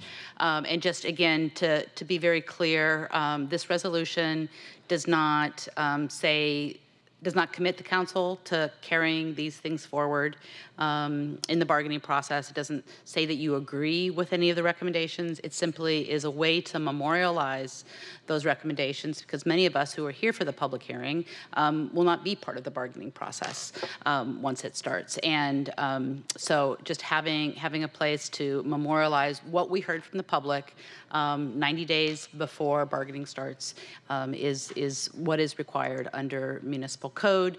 Memorializing it in the resolution is not required, but it is a good practice that this council has used before, and I hope it does in the future. Are there any additional comments or questions? All right, seeing none. Madam Chair, could I clarify one thing? Yes. I just want to be clear. I think I might have misspoken. I didn't mean to characterize the SPMA contract as having implemented all of the police accountability recommendations. It certainly has not. It has, but it has implemented what I think the accountability agencies would agree are the most important provisions. And I think many of the items that have been flagged are items that are yet to be implemented. Yes, that's correct. One thing it would be great if you addressed is something that we heard from public comment, which I think was an error. Somebody in public comment suggested that this resolution will represent the only things that can be considered in bargaining, and that things can't be added later, and I think that's incorrect. That is absolutely incorrect. The city's labor policy committee, made up of the executive branch as well as the legislative branch, will determine its bargaining parameters. And as Section 2 of this resolution says, the accountability agencies, the CPC, the OIG, the OPA, will also be involved in that process. And the CPC will be hearing from the community when they are reaching out to do their constituent work before helping to develop parameters. So, yeah, there's going to be quite a bit more process before that happens. Okay. Thank you. All right, if there are no additional comments or questions, seeing none, I move the committee recommends the passage of Resolution 32112. Is there a second? Second. Thank you. It's been moved and seconded to recommend passage of Resolution 32112. If there are no further comments, seeing none, will the clerk please call the roll? Councilmember Mosqueda. Aye. Councilmember Nelson. Aye. Councilmember Peterson. Yes. Vice Chair Lewis. Yes. Chair Herbold. Yes. 5 in support. Thank you. The resolution passes and moves to the full council meeting on Tuesday, October 3rd. Moving forward to agenda item number 4. Agenda item 4, Council Bill 120668, an ordinance relating to funding for housing and community development programs, adopting the 2024 to 2028 Consolidated Plan for Housing and Community Development, and authorizing its submission to the United States Department of Housing and Urban Development. Thank you so much. We had a slight change in plans. Our friends from the Human Services Department will be presenting online. And just a few quick, brief introductory remarks, also recognizing that Jen Lebrecht with Council Central staff is here with us in person. The legislation that we have before us would adopt the Human Services Department's 2024-2028 Consolidated Plan for Housing and Community Development. This is also known as the 5-year Consolidated Plan. It would also authorize its submission to the U.S. Department of Housing and Urban Development. The 5-year Consolidated Plan also includes a draft of the first of the HUD-required annual plans for 2024. We're going to start today with a staff briefing from the Human Services Department and Council Central staff. Then we're going to move into a required public hearing before the discussion and possible vote. Again, the approved 5-year consolidated plan must be transmitted to HUD in November, which means that today is both our first and last chance for this committee to vote. I want to thank my committee members for their willingness to engage with the Human Services Department early on in the legislation, as well as the bill that follows. Because the submission deadline is during budget deliberations, we've been really concerned about having it on the agenda for the last committee meeting before the budget. As a way to limit some of that risk, I asked the department to offer briefings to all committee members ahead of time. Again, really appreciate my colleagues' work with HSD and HSD's work making sure that everybody was well briefed. Normally, this legislation would be heard in the Finance and Housing Committee. However, due to their packed agendas, Chair Mascada asked if I would hear the legislation in my committee. Given the subject matter and the lead department, I think we all agreed that that made sense. If the viewing public would like to testify in the public hearing, the sheet for virtual testimony is available as listed on the agenda. With that, Director Kim, please do kick us off. Great. For the record, I'm Tanya Kim, Director of the Human Services Department. And Dee, you can enter into your name. Good morning. For the record, I'm Dee Kamini. I'm the Chief Financial Officer for the Human Services Department.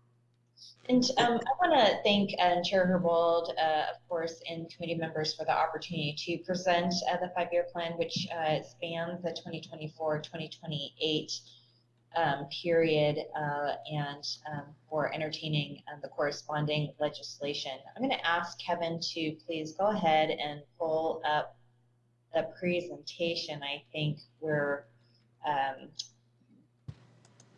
going to need that visual perfect. And want to also just acknowledge my colleague and subject matter expert Dee, who is going to be speaking on this, and the next legislation is a little under the weather, so thank you for your grace as we work through the presentation. And the agenda today with that is, of course, along with introducing this first piece, is a quick overview, and then with the consolidated plan, highlighting the goals. There is, this multi-year plan, but each year we have a specific annual action plan, and so we'll take a preview at the 2024, the overall timeline, and then next steps to get this over the finish line with an opportunity for question and answer. And so with that, just wanted to pause for a moment, for the viewing public. We are the Human Services Department here at the City of Seattle, and our mission is to connect people with resources and solutions during times of need, so we can all live, learn, work, and take part in strong, healthy communities. And we have 6 different impact areas, which you can read here, everything spanning from youth success to healthy aging. Some might wonder why do we have the consolidated plan, and you will quickly learn that it very much touches all of these different spaces. And so we have the privilege right now of being the city's administrator of this body of work. And so with that, I'm going to hand it over to Dee and introduce her. She is our CFO. Go ahead. Thank you, Director Kim. I will just give a very quick highlight of the funding sources related to that are included in this consolidated plan. Just by way of a quick background, the city has received HUD grants for plus or minus 30 years. HUD reallocates these grants every 5 years. We are in the consolidated planning process for the period of 2024 to 2028. This plan update is really intended, it's the national grantee's opportunity to address emerging needs and high priority issues. And then, of course, I referenced that HUD also requires that this plan be informed with community engagement and hopefully some of the comments that we might receive here today and also during our open public comment period. Next slide, please. The consolidated plan contains, addresses four primary funding sources.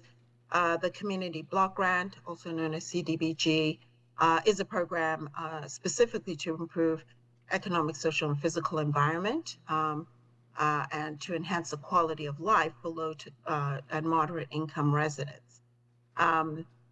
We also have the housing opportunities for people living with AIDS, the HOPWA, which is the only federal program dedicated to the housing needs of people living with HIV and AIDS. The Emergency Solutions Grant that assists people to quickly regain stability and permanent housing after experiencing a housing crisis and or homelessness. The majority of these funds are allocated to our partner at the Regional Homeless Authority.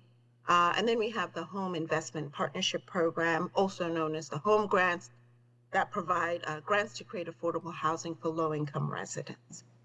Next slide, please. Excuse me. This next slide is to give you a proportionate sense of scale in terms of the dollars. The Community Block Grant funding, it represents about 60–65% of the total funding here. Over a 5-year period, that will be approximately $88 million in funding across all four funding sources that HUD will allocate to the City of Seattle. Next slide, please. This is just a very high-level visual to show you proportionately by program and partner where the funding is being used. You'll notice we have a significant proportion of the CDBG dollars also with our partners at the Regional Homelessness Authority. We also have some housing rehab funding with the Seattle Office of Housing, and then a lot of additional HOPWA emergency work that happens that's managed out of the Human Services Department. Next slide, please. Yet another different slice to show you by proportion and dollars how the funding is distributed across our partner agencies. Next slide, please. This slide is just really touches very lightly on some of the performance or the results of the funding and how it has been used. 7,200 people assisted with homelessness services, 500 seniors and persons with disability, and homeowners assisted with repairs, 22 rental units constructed, 26 rehabilitated, parks accessibility projects, and 220 individuals trained through our partners for refugee and immigrant job training. Continuing on with 2022 specifically, some of the projects that were funded with the Community Block Grant dollars, there are approximately 38 projects. 3 of them were the public services, so direct services through the Regional Homeless Authority for folks for communities and residents experiencing homelessness. 11 for projects for housing services, employment services, housing repairs, and upgrades activities. Excuse me. Next slide, please.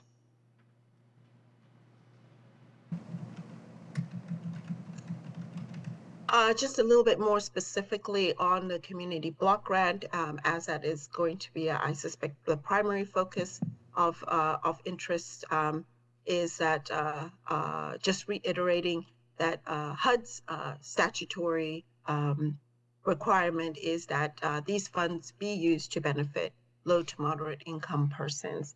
And in the aid of elimination of, and I apologize for the archaic language, slums and blight, and also meeting a need having a particular urgency, also referred to by our federal partners as meeting urgent need. Next slide, please. For the public services projects that are funded by HUD, they must address a new and significant need. Just want to highlight going into the budget process as well, the specific HUD requirement that the CDBG can supplant budgeted and or existing resources, and just also noting that the city has currently met its public services cap. HUD caps the total annual grant amount at 35% for specifically for addressing public services. The city has met that cap through the programming that we are funding through the Regional Homelessness Authority. Next slide, please.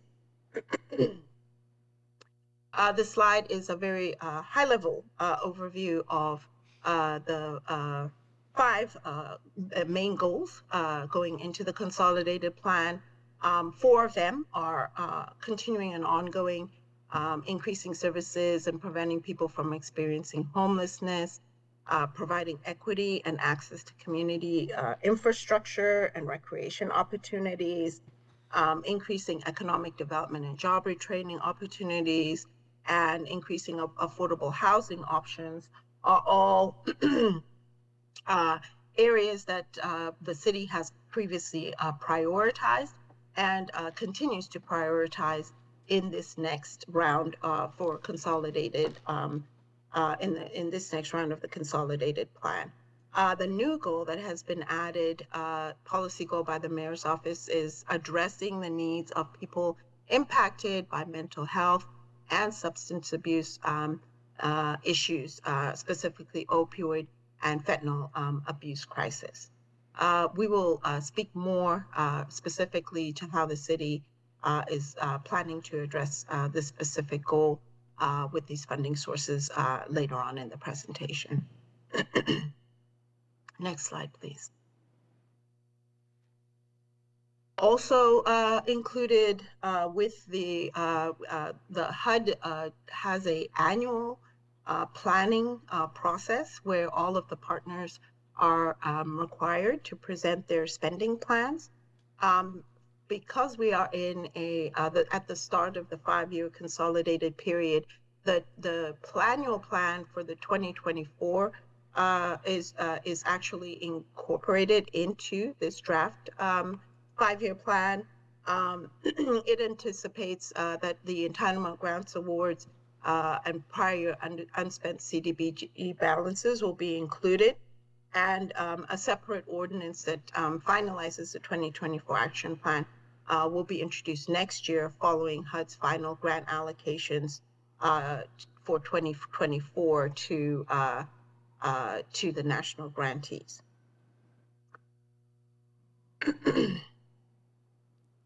Just a quick view here of where we are in the consolidated plan development timeline. We are at, in the 3rd bullet, in the middle of the public comment period, which ends on October 6th. We are hoping for a full council vote in order to meet the HUD national statutory deadline of November 15th. Next slide, please. If the legislation is approved by this committee, we are hoping for full council vote next month prior to the HUD statutory deadline. But our next step is to finalize the consolidated plan.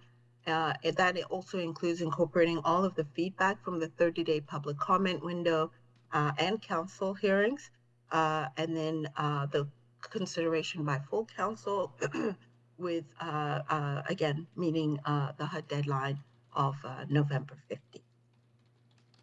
With that, that concludes our first presentation for this legislation on the 5-year consolidated plan, and we're happy to take any questions. We'll reference, as Dee mentioned, the $7 million piece of legislation in the next presentation. What questions do folks have? Thank you, Director Kim. Appreciate the presentation. Want to just also thank the Human Services Department and the executive for adding to the consolidated plan goals, a goal that is specifically focused on responding to our crises in mental health and overdose deaths. And also want to just clarify that the implications of not implementing this legislation will result in the city foregoing about $80 million of grant funding in federal assistance and potential program income. So it's really important that that we move forward with this legislation. It also allows us to consider the following bill as well.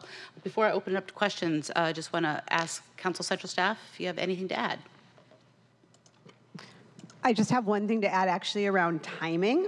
So this particular bill, if it was approved by committee today, would be held for a few weeks, so that essentially this contains proposed uses of 2024 federal funds.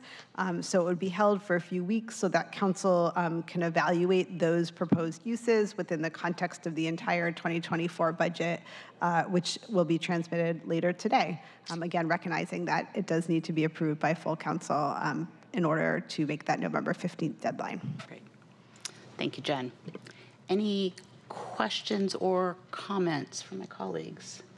All right, seeing none, and not seeing any virtual hands or in-person hands, I will move that the committee recommend passage of Council Bill 12. Oh, wait, I'm sorry. I have to open up the public hearing. All right, let's move backwards. We will now move into the public hearing.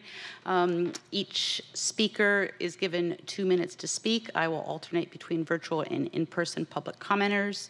I will call on each speaker by name and in their order. And if you are using the virtual option, you'll hear a prompt. Once you've heard that prompt, you'll need to hit *6. We ask that you begin by stating your name and listen for that chime. When you hear the chime, we ask that you begin to wrap up your comments. If your comments aren't wrapped up within 10 minutes of your time being up, we will have to mute the mic to move on to the next speaker. We've got no people signed up for in-person public comment. We do have some folks, we have 3 people signed up for virtual public comment. Unfortunately, they are not showing as present. We have Talon Davis, Shaquila Brown, and Allison Eisinger all signed up to speak at the public hearing on Council Bill 12068. Calling once, calling twice, and calling 3 times, not seeing a change in status, and the public hearing is now closed. Moving on to recommending passage, I move that the committee recommend the passage of Council Bill 120668. Is there a second? Second. Thank you. It's been moved and seconded to recommend passage of Council Bill 120668. If there are no further comments, seeing none, Mr. Clerk, can you please call the roll? Councilmember Mosqueda. Aye. Councilmember Nelson. Aye. Councilmember Peterson. Yes. Vice Chair Lewis.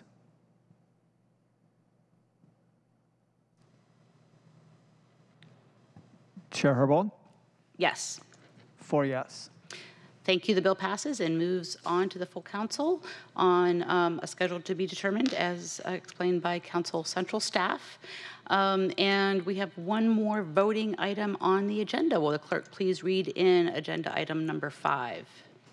Agenda item 5 is Council Bill 120669, an ordinance relating to funding from non-city sources, amending Ordinance 126725, which adopted the 2023 budget, including the 2023 to 2028 capital improvement program, changing appropriations to various departments and budget control levels, and from various funds in the budget, revising project allocations for certain projects in the 2023 to 2028 CIP, and ratifying and confirming certain prior acts. Thank you so much. So as mentioned, this is companion legislation to the bill that we just recommended for approval. It cleans up previous year's underspend of federal CDBG dollars across multiple departments. It appropriates $7 million towards the mayor's announced capital investments in post-overdose treatment facilities.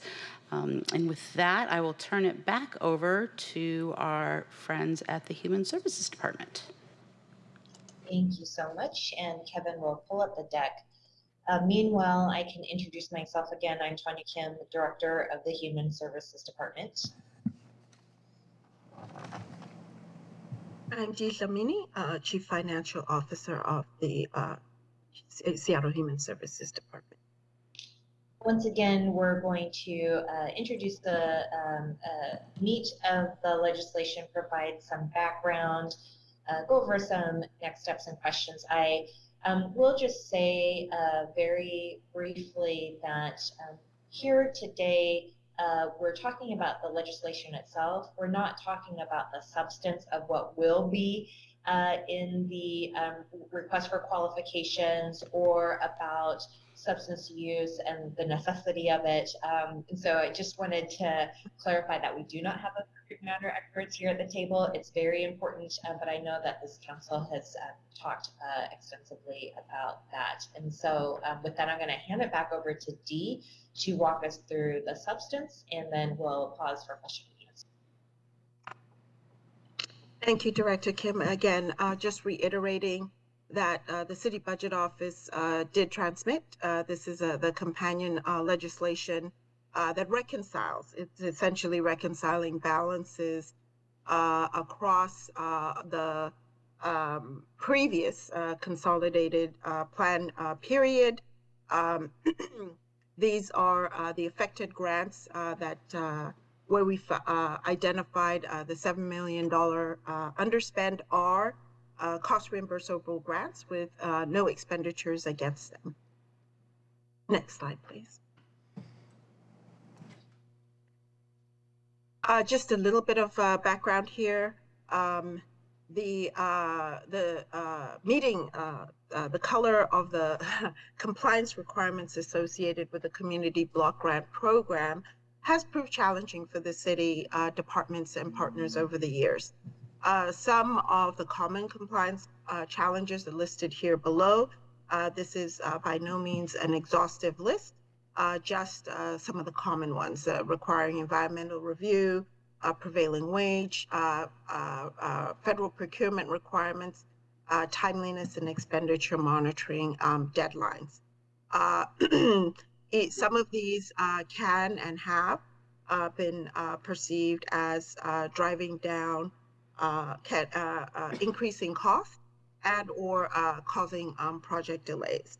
The reconciled balances here reflected in this prior consolidated plan period also show significant COVID pandemic delays, either from shifting priorities, construction project delays, and or some of the significant staff turnover and vacancies that were experienced not only at the Human Services Department, but amongst some of our partner agencies, departments as well. Next slide, please. Next slide, please. The $7 million appropriation that was identified for the opioid RFQ was originally allocated between the grant periods of 2019 to 2022. Departments that will be abandoning appropriation, inclusive of the Human Services Department, are Parks, the Office of Economic Development, OPCD, Office of Housing, and OI, Office of Immigrants and Refugees.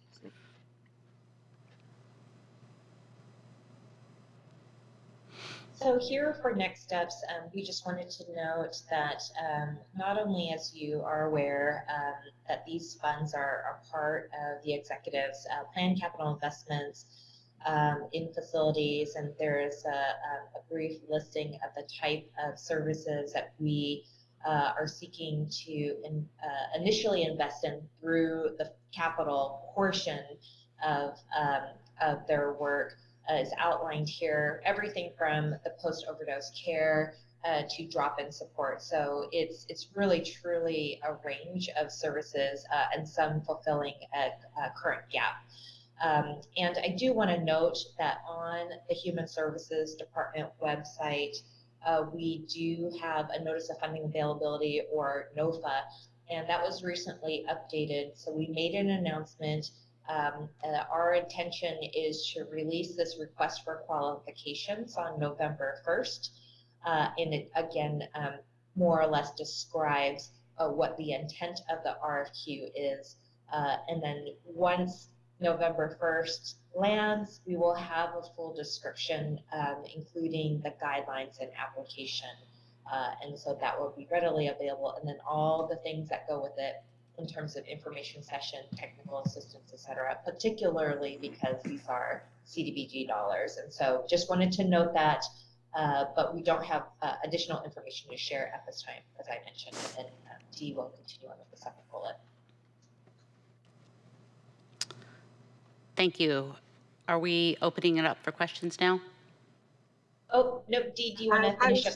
Sorry. Yes, thank you. I just wanted to note that the reconciliation, it needs to be part of our regular process of reviewing and monitoring expenditures across the profile of the grants, and that the Human Services Department will be partnering with the Budget Office to incorporate consistent budget tracking across all the HUD federal grants during the biannual budget development process. Thank you. Thank you. And now, Chair Herbold, we return the mic back to you. Fantastic. Thank you so much. Want to first off thank the department for taking steps to proactively update the 2023 Notice of Funding Availability to reflect the expected availability of this funding for a post-overdose stabilization and also a outpatient treatment facility, RFQ to be released on November 1st, assuming council's approval of this legislation. Just moving forward to some of the issues that were identified in the council central staff. My recollection is that the city has 8 years to spend CDBG once it's been appropriated. And just wondering, one of the elements that you mention, Jen, is that we might want to consider practices or policies to ensure that there's transparent and accountable use of the funds, and that we could request that the executive prepare legislation to create a separate fund or funds for these reoccurring HUD grants, as well as financial policies for the fund as appropriate. Just wondering, is this something that we could do as part of council budget deliberations? Yes, this is something that could be considered as part of budget. Okay, great. And then another question for you, Jen, following up on your memo. You had referenced that you'd received some clear information about the use of the authority accepting the $167,000 in appropriation authority. Wondering if you received an answer to that question? I haven't as of this committee hearing. Okay, well, maybe we'll turn it back over to HSD to see whether or not there's any additional information you can provide at this time.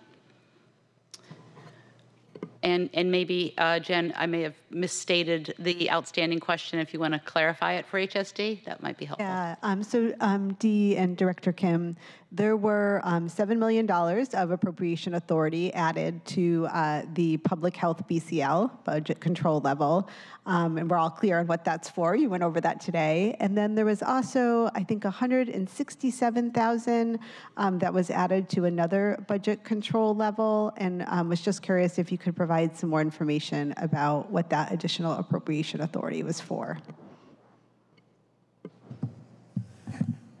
I don't have specific information on that amount. However, I do want to note that the reconciliation that took place is ongoing, and we are going all the way back to 2017 to 2022, and so some of the work includes just sort of cleanup of appropriation versus actual underspend against grants that is available for future spending. This is a bit of an exercise. It's quite complex, reconciling across multiple financial systems, the HUD system, the city's financial system, the city's budget system, and understandably, work that hasn't been done over years. There are also just, frankly, errors that need to be corrected. And so we will get back to you with that specific amount. But I do just want to be clear that we are confident that the $7 million is actual available appropriation to be spent against the grants in their available period of performance. Thank you. Yes, I think we understand that where the $7 million is from and where it's going. The question is about $176,000 that will be under the legislation added to the Supporting Affordability and Livability BCL, and we'll just count on getting that information from you before the council votes on this at full council. Also want to just flag, this is another question for Jen. The issue of the steps that the Human Services Department is taking to improve annual monitoring regarding expenditures and other of CDBG and other HUD funding across departments, and the policies and procedures to inform council if funds are not being expended as anticipated. Is that something that is included in the issue ID that you flagged that we just a moment ago discussed we could take up during budget?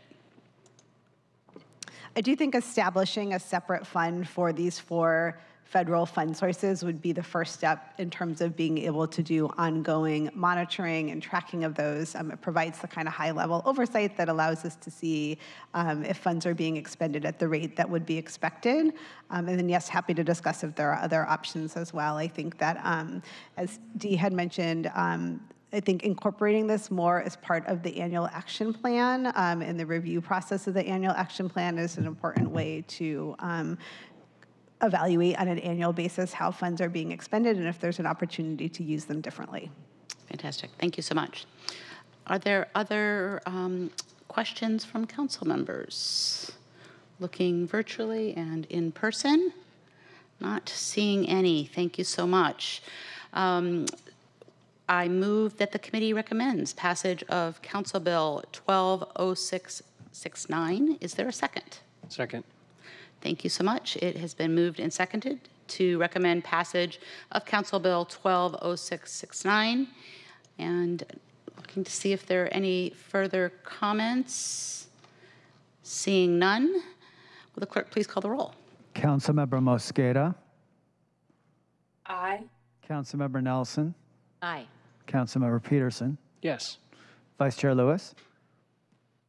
Chair Herbold. Yes. 4 in support. Thank you. The council bill passes and moves to the full council meeting on Tuesday, October 3rd.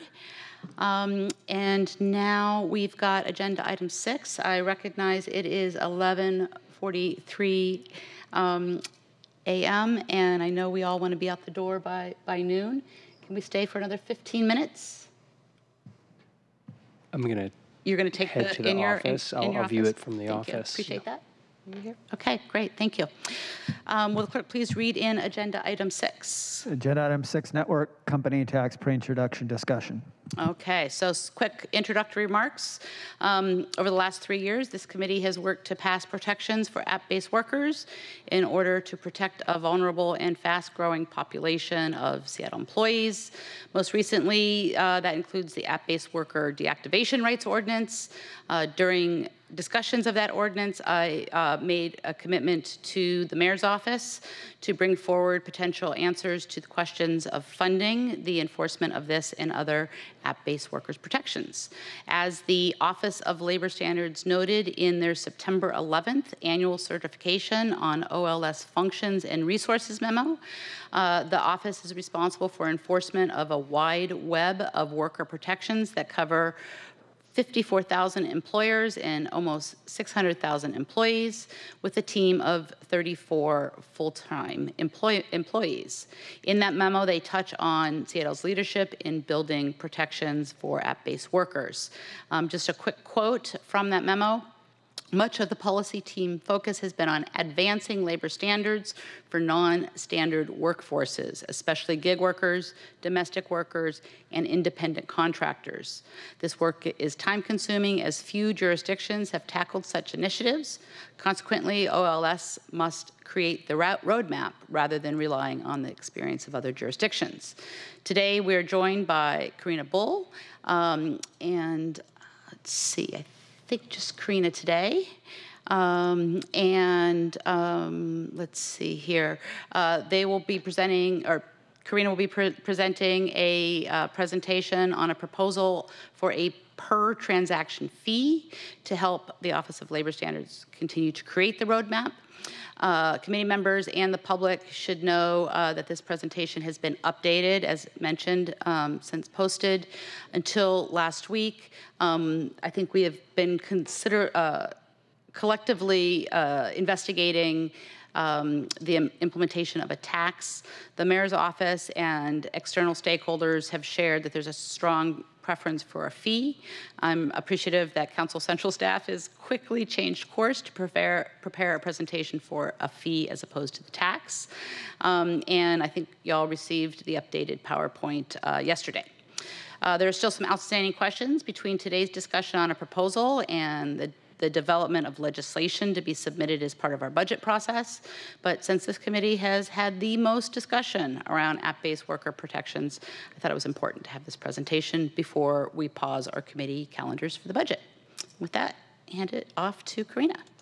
Thank you, Chair Herbold. My computer here at the table has had a mishap, and so I no longer have access to the presentation unless there's an ability to enter in a passcode. So I'm wondering if maybe Newell can advance the presentation. Mr. Clerk, can you drive? Can you advance the presentation? You can't, okay. Oh, you cannot. Sure.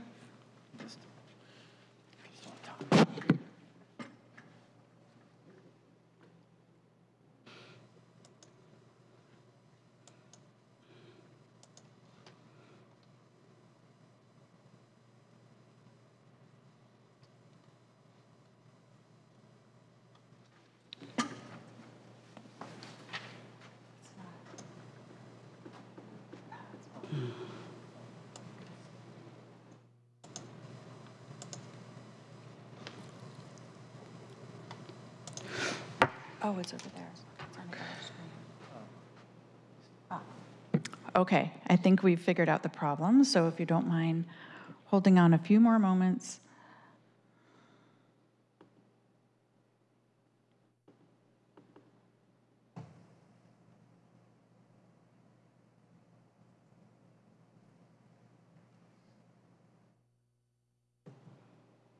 Okay, we're ready. Thanks for your patience, everyone.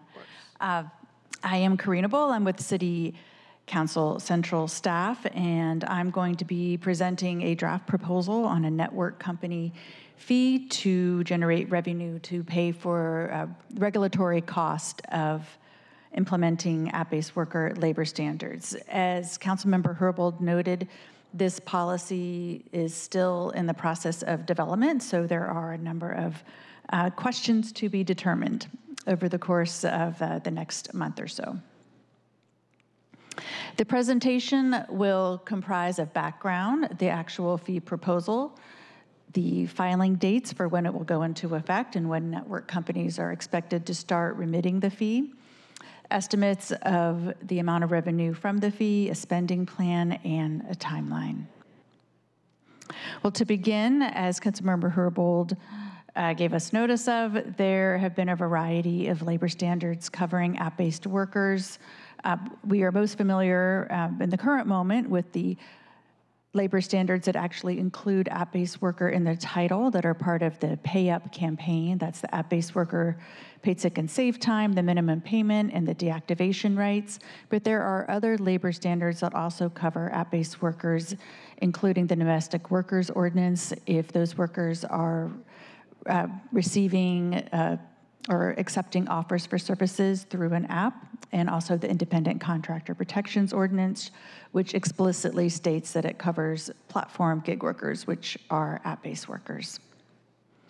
Notably, not all of these regulations apply to all network companies, and as noted here, the paid sick and safe time and minimum payment regulations do not apply to marketplace network companies such as Rover or TaskRabbit.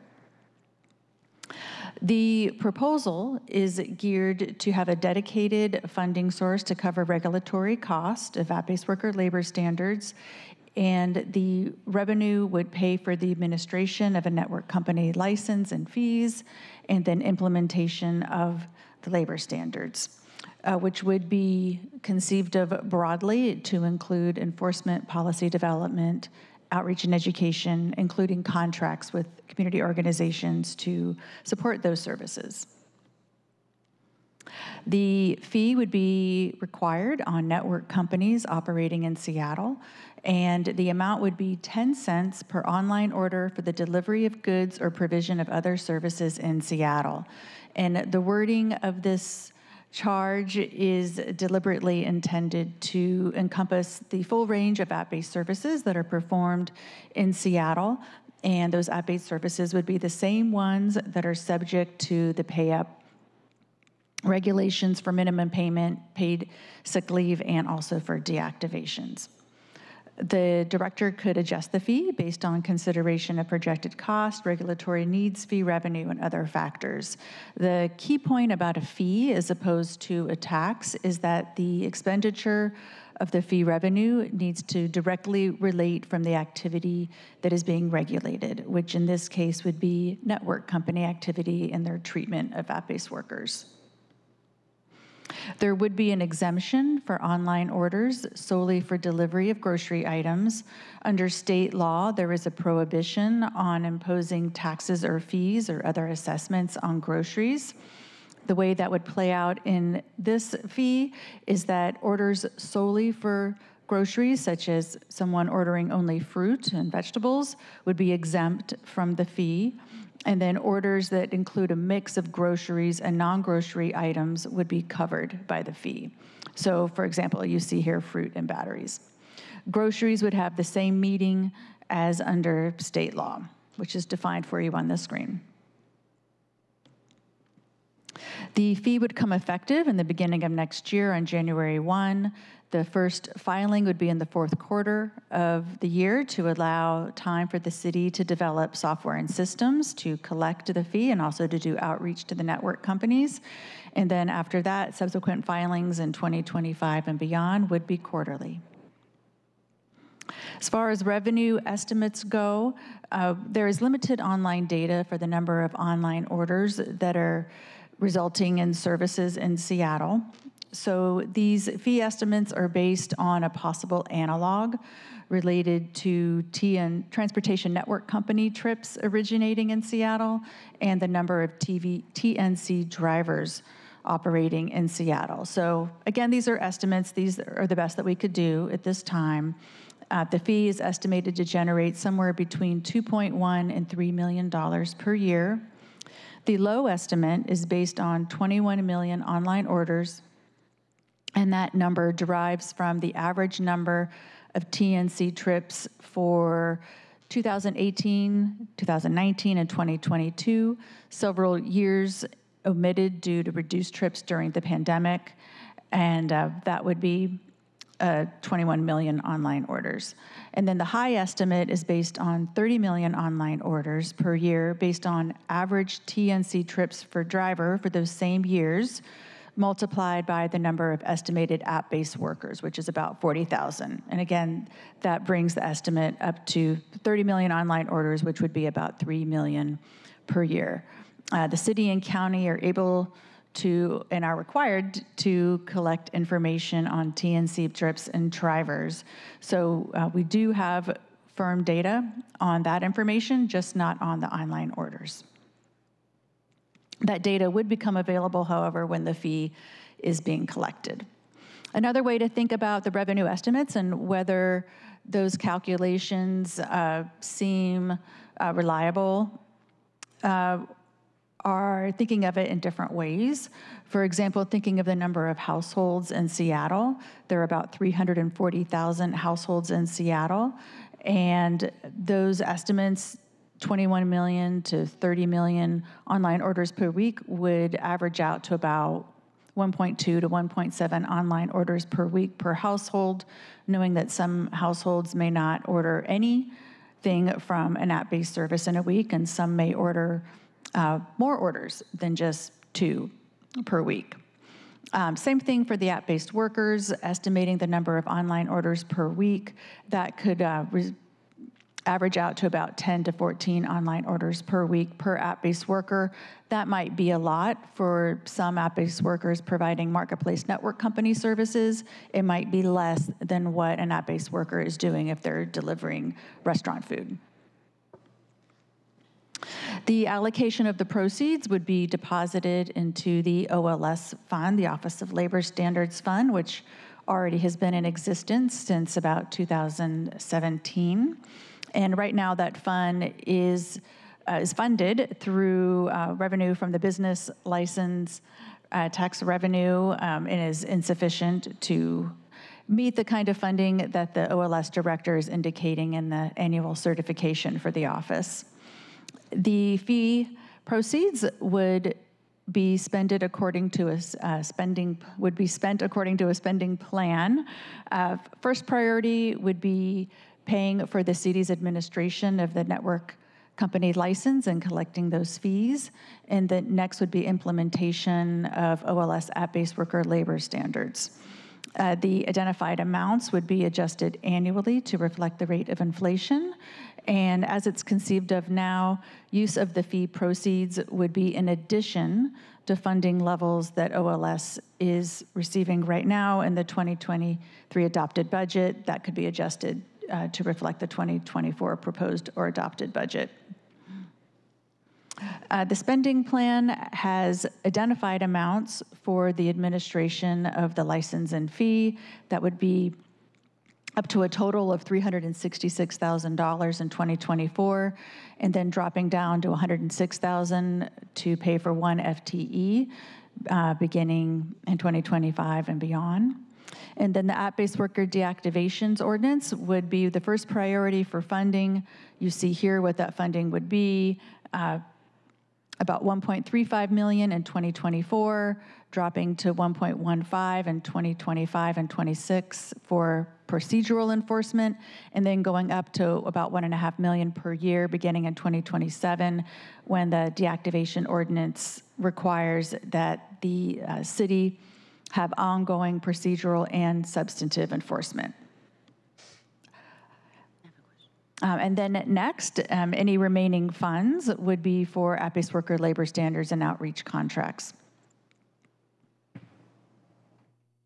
The timeline for this would be to consider the legislation during budget. And so budget legislation would need to be introduced by November 7th, can be introduced earlier, but this will be a topic of conversation in the next month or so.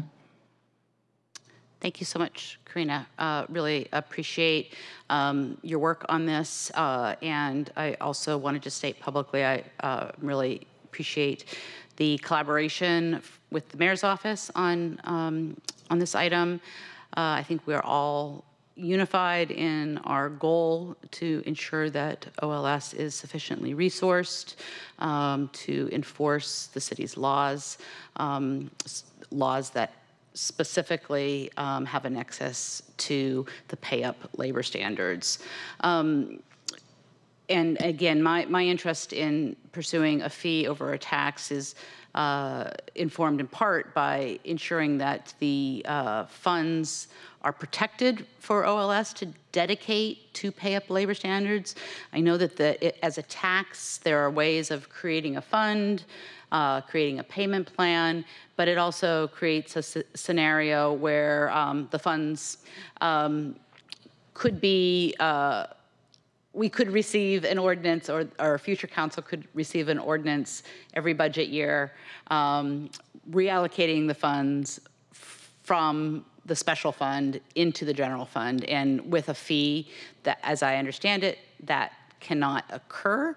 And I'm just wondering, Karina, if you could speak a little bit to how a fee better secures the revenue in OLS's subfund in a way that a tax might not. By law, a fee can only be spent on the regulatory or activities relating to the regulation that the city has established. So that would be anything related to the expenses of administering the fee, and also to what Office of Labor Standards would be doing to implement those network company laws, the app-based worker labor standards. So there would be no ability to spend it on other items than that. Fantastic, thank you. Councilmember Nelson.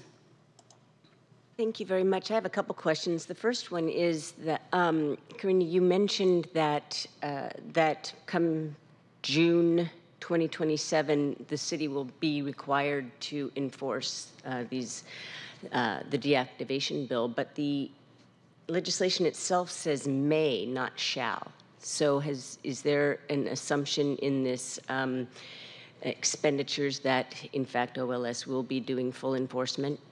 Thanks for your close reading, Councilmember Nelson. You are correct. I should have said the city will have the authority to engage in procedural and substantive enforcement. Thank you for that. Yeah, that was the substitute that was offered on June 27th, and there was a floor amendment. The original said shall not have the power to enforce, and then there was a conversation and it was changed to may. So. Thank you.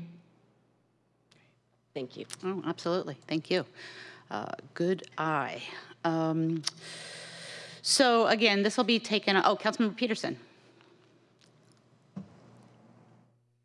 Hi there. Thank you. Thank you, Chair Herbold. Yeah, since we just seeing the presentation today, just some preliminary questions. And I wanted to know, the marketplace network companies, are they're also included in this fee? They'd be paying the same 10% or 10 cents as everybody else on each I think the idea is transaction? there's a tiered fee because the marketplace companies are regulated by the deactivation ordinance, but not minimum compensation. And so I think what I've seen reflected in memos is that there would be a fee of one size for the marketplace companies because they're only covered by deactivation, and the food network delivery drivers would be covered because there's enforcement of both the deactivation ordinance and the minimum compensation ordinance. There's a larger enforcement responsibility associated with those industries. Is that correct, or is that something that you were looking at just for the tax? The way the tax was conceived was a 10-cent tax on all online orders, and the fee is right now conceived of as a 10 cent on all network company activity. And I would have to think about structuring it as a tier and thinking about what that tier would be and how to parse out the cost for marketplace network companies as being separate and different from other network I'm sorry, I may have misspoken, but I thought I read materials that said because the ordinances that are to be enforced are different, the fee also has to be different. But I may have. I wonder if you're referencing where the fee revenue would go to as far as funding only the pay up app-based worker labor standards versus also being used for the independent contractor protections ordinance and the domestic workers ordinance. Parsing out the fees that are only spent for network company activity for those ordinances, domestic workers and independent contractors, could be difficult. Is that maybe what the memo was referring to? I don't know. I think we're gonna have to return to it. All right. Yeah. This is an important issue to consider. Yep. And Chair, if I may, you were going in the direction that was going to be my follow-up question, was if only two of the three recently, or only one of the three recently passed ordinances were applying to marketplace network companies, why would they be paying the same amount of the full 10 cents? And so that's an important thing I'd be interested in seeing if there is a way to charge it according to what's being enforced. I think that's one of the things I'm struggling with, is that these, I mean, I did not sponsor these ordinances. I voted for the first two and not the third, but I had questions about all of them. And so then we're then saying, okay, the council passed regulations that it can't afford to enforce, or that it needs help, financial help enforcing, and then we're then turning around and having those companies and potentially their customers, because these fees could be passed on to their customers, having to pay for that, the city government Recording enforcement. stopped. Thank you. Appreciate the identification of some issues that will be, I think, important to developing legislation. Councilmember Mosqueda. I had continuing questions too. Okay, I'll come back to you. Okay. All right, thank you. Thank you. Sorry to not be on camera, Councilmember Herbold. I'm still in commute here, but I just wanted to say how much I appreciate this conversation and the importance of this legislation. You know, I had an amendment earlier in our committee, and the colleagues who are on this committee are also part of finance and housing. In governance and Native communities, we had a similar discussion about the importance of having fiscal notes so we could look out a few years. You know, our process is still in the moments of being enhanced and improved with our fiscal note, but we all knew that there was a cost when that was passed. It's not just the council that passed legislation. It was signed into statute by the mayor as well. And I think this is just good follow through to ensure that there's additional funding for the very ordinances that were codified by the council, no matter who voted for it. The majority voted for it and signed into statute by the mayor's office. It's going to be important that we have additional funding in the future to ensure the enforcement and education components that are necessary with any policy, but specifically labor standards. It's critical that we do education to both employers and workers, and to make sure that the general public also knows why policies are being put forward. So in order for us to have sufficient funding for this and other aspects of public policy that we pass throughout the year, this is a core component of how we ensure that there's new revenue to advance policies that this council has approved on various levels. This is not the only one. There are others that will require additional funding to ensure their success. So I appreciate that the good chair has teed this up, and I think it's good food Recording for in thought for progress. future conversations. And it's too bad the recording didn't capture all those amazing remarks. But thank you, Madam Chair, for bringing this forward. Thank you very much, Madam Budget Chair, for engaging, even though you're feeling poorly and under the weather. Councilmember Nelson. So I do think that we should have a further conversation about the whether or not the city will be enforcing, because that does impact whether or not this fee is needed. But just assuming that it is, on page 8 of the central staff memo for deactivation, the May 19th memo, it does lay out some of the one-time costs and then the ongoing costs. And the one-time costs are $195,000 in 2024, and the ongoing costs is $1,302,000. And so What I am wondering when I see the FTEs required to implement and perhaps investigate new labor regulations, is it logical to assume that in the beginning, when a new law is put on the books, that there is more activity and more FTEs needed, and so OLS hires up, and then over time, when companies become aware of these regulations, that the FTE needs decline? In other words, are we just always adding on new FTEs to implement new labor regulations, and then perhaps they're not investigating that particular regulation, and so the need for those FTEs declines, or they can be repurposed for new ones? Yeah, thank you.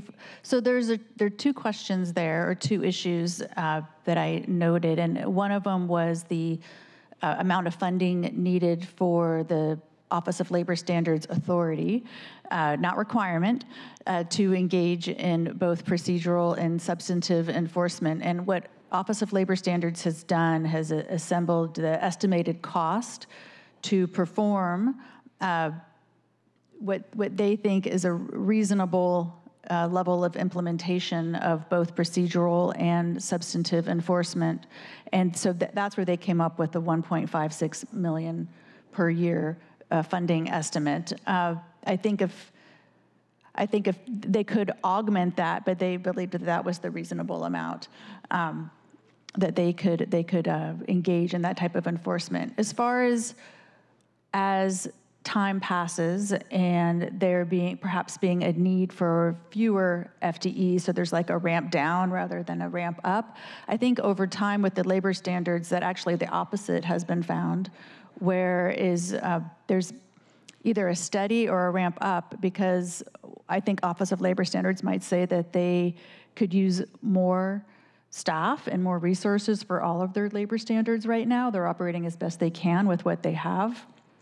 There are many businesses that are still learning about the responsibilities as employers or as hiring entities, and many workers who are still learning about the rights that they have. So I don't want to speak for Office of Labor Standards, but I doubt that the need for FTEs would go down. I see it remaining steady or actually increasing. Okay, I appreciate that you can't speak for the office, so if anybody is listening, I'd appreciate them to respond and give some input on how that cycle of FTE needs proceeds through time. And then I have another question about the expenditures, if I may. Can you repeat that, please? Oh, I was asking if Yes, absolutely. Go ahead. Thank you. So the expenditures will, on the third priority, is for outreach, and I have noted that right now the OLS budget for outreach to different organizations. Let me back up. I believe that the best way to ensure compliance with our labor regulations is to make sure that employers know about them and have a lot of information. So education and outreach to businesses is necessary to, hopefully ensure compliance over time. So right now, though, the OLS has 6 people on its business outreach team compared to 30 people on its enforcement side. And when it comes to outreach funds to organizations, less than half of the dollars allocated to outreach are for businesses, and that's mostly for ethnic chambers, et cetera. So is there any thinking about how to rebalance or make the balance to weight the business education side a little bit more strongly with these funds going forward? Okay, well, for the amount of funding for business organizations to perform outreach and education, just for context, that used to be as high as $800,000 a year, and then it was reduced to $600,000 a year a number of years ago. That's in contrast to the $1.5 million per year for the Community Outreach and Education Fund, which has stayed flat since 2017. In the context of the fee, any allocation to business organizations for revenue collected from a fee would have to be related to app-based worker labor standards. And so thinking about maybe there's about 30 network companies that would be covered by this fee, one would just need to think of what are the resources OLS would need to do outreach and education through contracts with business organizations for about 30 network companies. I think maybe what you're alluding to or referencing is the Business Outreach and Education Fund for the employers operating in Seattle. This fee could not be used for that purpose because this fee would have to relate to the regulatory functions or the regulations of the network companies.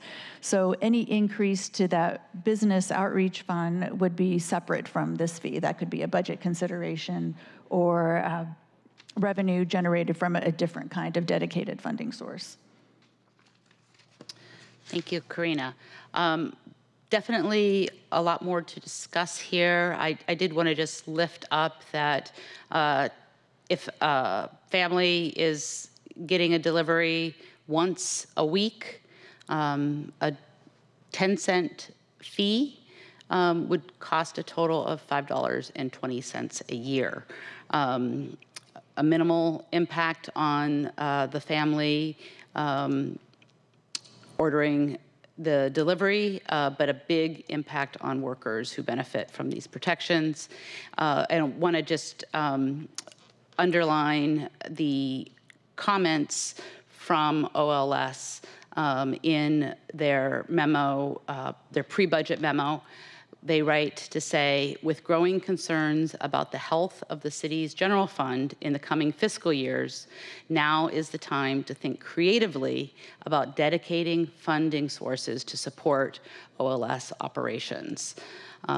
So just, again, flagging that as an important goal of this effort. And again, more conversations to come. I do still see hands up by council members Nelson and Mosqueda. I hope they're old hands. No. We need to wrap up. We have 10 minutes to get to the mayor's speech, the budget speech. I had a question about the fourth item, discretionary financial reserve. I'll take it offline. Thank you. I appreciate it. Yeah. So thank you so much, Karina. Again, we'll work on collecting questions that folks have. That's the last item on our agenda today. The next Public Safety and Human Services Committee is scheduled for Tuesday, December 12th, 2023. This is the last Public Safety and Human Services Committee meeting with the full team Herbold on board, and just want to thank you for all that you've done to support me over the years and making that supporting me outside of this committee and within the committee. We are tentatively having another committee meeting, but we know that Christina Kotsubos and Sunny Nguyen will be off to, I won't say greener pastures, but other pastures. Thank you for all that you've done to serve the city of Seattle and its residents and myself as well. If anybody anticipates being absent from that meeting, anybody meaning committee members, please let me know in advance. And seeing that there are no additional comments from my colleagues, it is 12:17 p.m. and we are adjourned. Thank you.